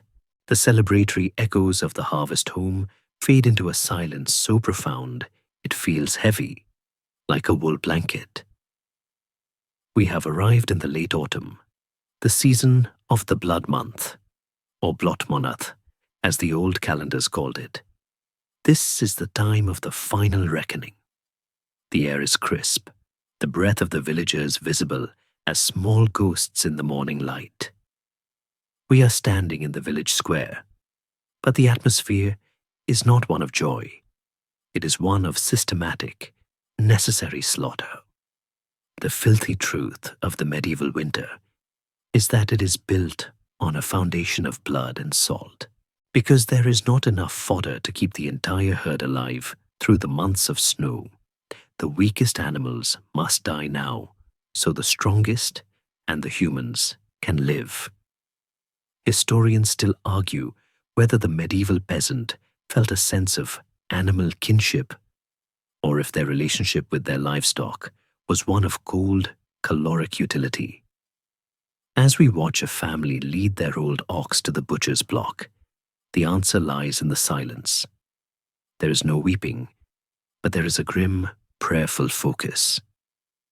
The filthy truth is that every drop of this animal must be accounted for. We see the throat cut, and the mother of the house immediately steps forward with a wooden bowl to catch the steaming dark blood. She stirs it vigorously with her bare arm to prevent it from clotting. This blood will be mixed with fat, oatmeal, and wild leeks to make black pudding, a staple of the winter diet. It is a food born of the absolute refusal to let even a single calorie escape into the mud. The scene is an anatomical explosion. The butcher works with a speed born of the cold, his hands steaming as he pulls the pluck, the heart, liver, and lungs from the carcass. These internal organs, the most perishable parts, are eaten immediately in a great, greasy fry-up. The filthy truth of these awful feasts is that the organs were rarely cleaned with more than a splash of cold water. The liver might still harbor flukes. The intestines, destined to become sausage casings, are scraped of their contents with a wooden stick, but never truly sterilized. As the family sits down to eat the butcher's bits, they are consuming the most concentrated bacterial load of the entire year. Yet, to them, it is a moment of rare, fatty luxury. It is the taste of a full stomach. We move towards the smoking sheds and the salting tubs we visited earlier in our journey. The cycle has come full circle. The meat is hacked into joints and buried in the grey, bitter salt. But look at the larder of the poor. They cannot afford enough salt for whole joints of meat. Instead, they make potted meats, sealing cooked scraps under a thick, airtight layer of rendered lard. This lard acts as a medieval vacuum seal, keeping the air out. However, if the seal cracks, or if the meat wasn't cooked through, the potted jar becomes a pressurized chamber of botulism. We see a woman smoothing the fat over a crock of pork. She is sealing her family's fate for February. If she does her work well, they live. If she leaves a pocket of air, they may not wake up from a winter's nap. A soft, chilly humor can be found in the medieval refrigeration techniques. We see a boy hanging a brace of hares from a high hook outside the north-facing wall of the cottage. They will stay there, freezing and thawing with the weather, until they are needed. The filthy truth is that the alternating frost and sun creates a perfect environment for the meat to tenderize, a polite term for slow enzymatic breakdown. By the time the hares are brought in for the Christmas pot, they are often slightly green at the bone. The cook simply cuts away the most offensive parts and throws the rest into the pottage. The flavor of the medieval winter is the flavor of things held just at the edge of the grave. But winter is also the time of the hidden larder. We follow a girl into the woods as she searches for mast, the fallen nuts of the beech and oak. She competes with the wild boars and the squirrels, her fingers blue with cold as she digs through the leaf mold. These nuts are bitter with tannins and often worm-eaten, but they are dried by the hearth and ground into a flour that stretches the dwindling supply of grain. The filthy truth of this forest bread is that it is incredibly hard on the kidneys and the teeth, yet it provides the essential fats that the lean pottage lacks.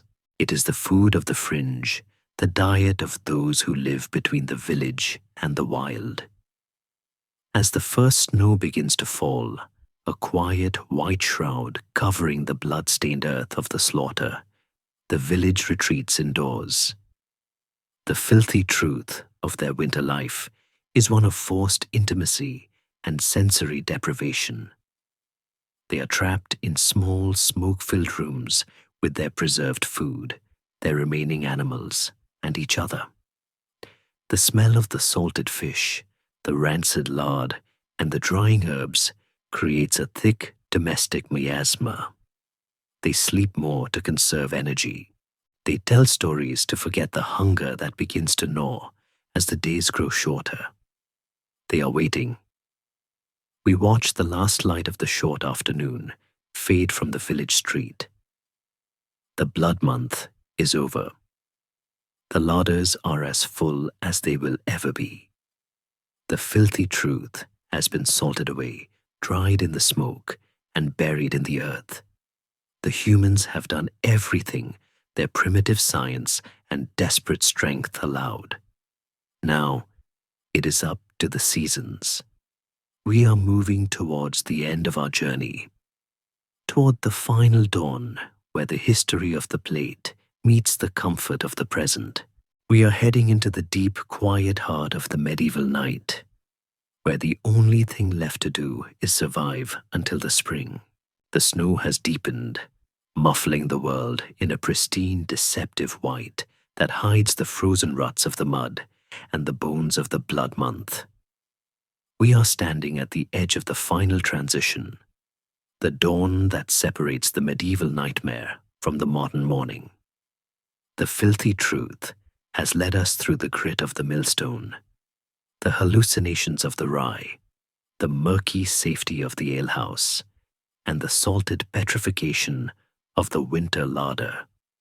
We have seen how the human spirit, resilient and stubborn, carved a life out of a landscape of microbes and rot. But as the first light of a new season touches the frost-covered thatch, we realize that the most profound truth of medieval food is not just its danger, but its humanity.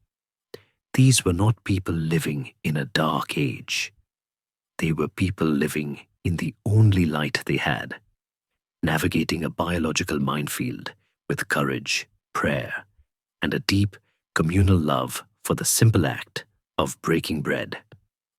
Historians still argue whether we are truly healthier than our ancestors, or if we have simply traded their acute infections for our chronic inflammations.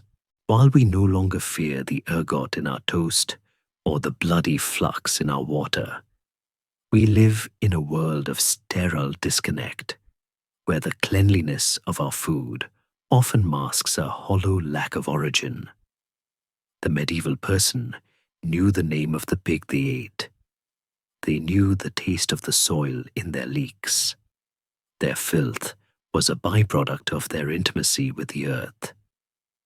As we watch the village begin to stir, a thin plume of blue smoke rising from the hearth where the pottage is being revived, we see a world that was terrifyingly dangerous, yet undeniably whole.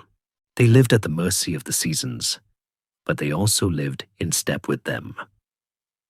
A soft, final humor lingers in the way we look back. We call their food rustic and organic today, paying high prices to replicate the sourdough and the bone broth that were their survival rations. We seek the authenticity of their flavors while being utterly grateful for the pasteurization they never knew. We are the lucky ghosts, the observers who can taste the history without feeling the sting of the salt or the ache of the gout. We see the mother in the cottage giving her child the last of the honeyed ale, a gesture of tenderness in a harsh world. It is a reminder that even in the midst of the filthy truth, there was the beautiful truth of care. The meal was a victory over the void every single day. As the sun climbs higher, the shadows of the castle and the hut begin to lengthen and fade. The medieval world is receding, pulling back into the pages of manuscripts and the dust of archaeological pits.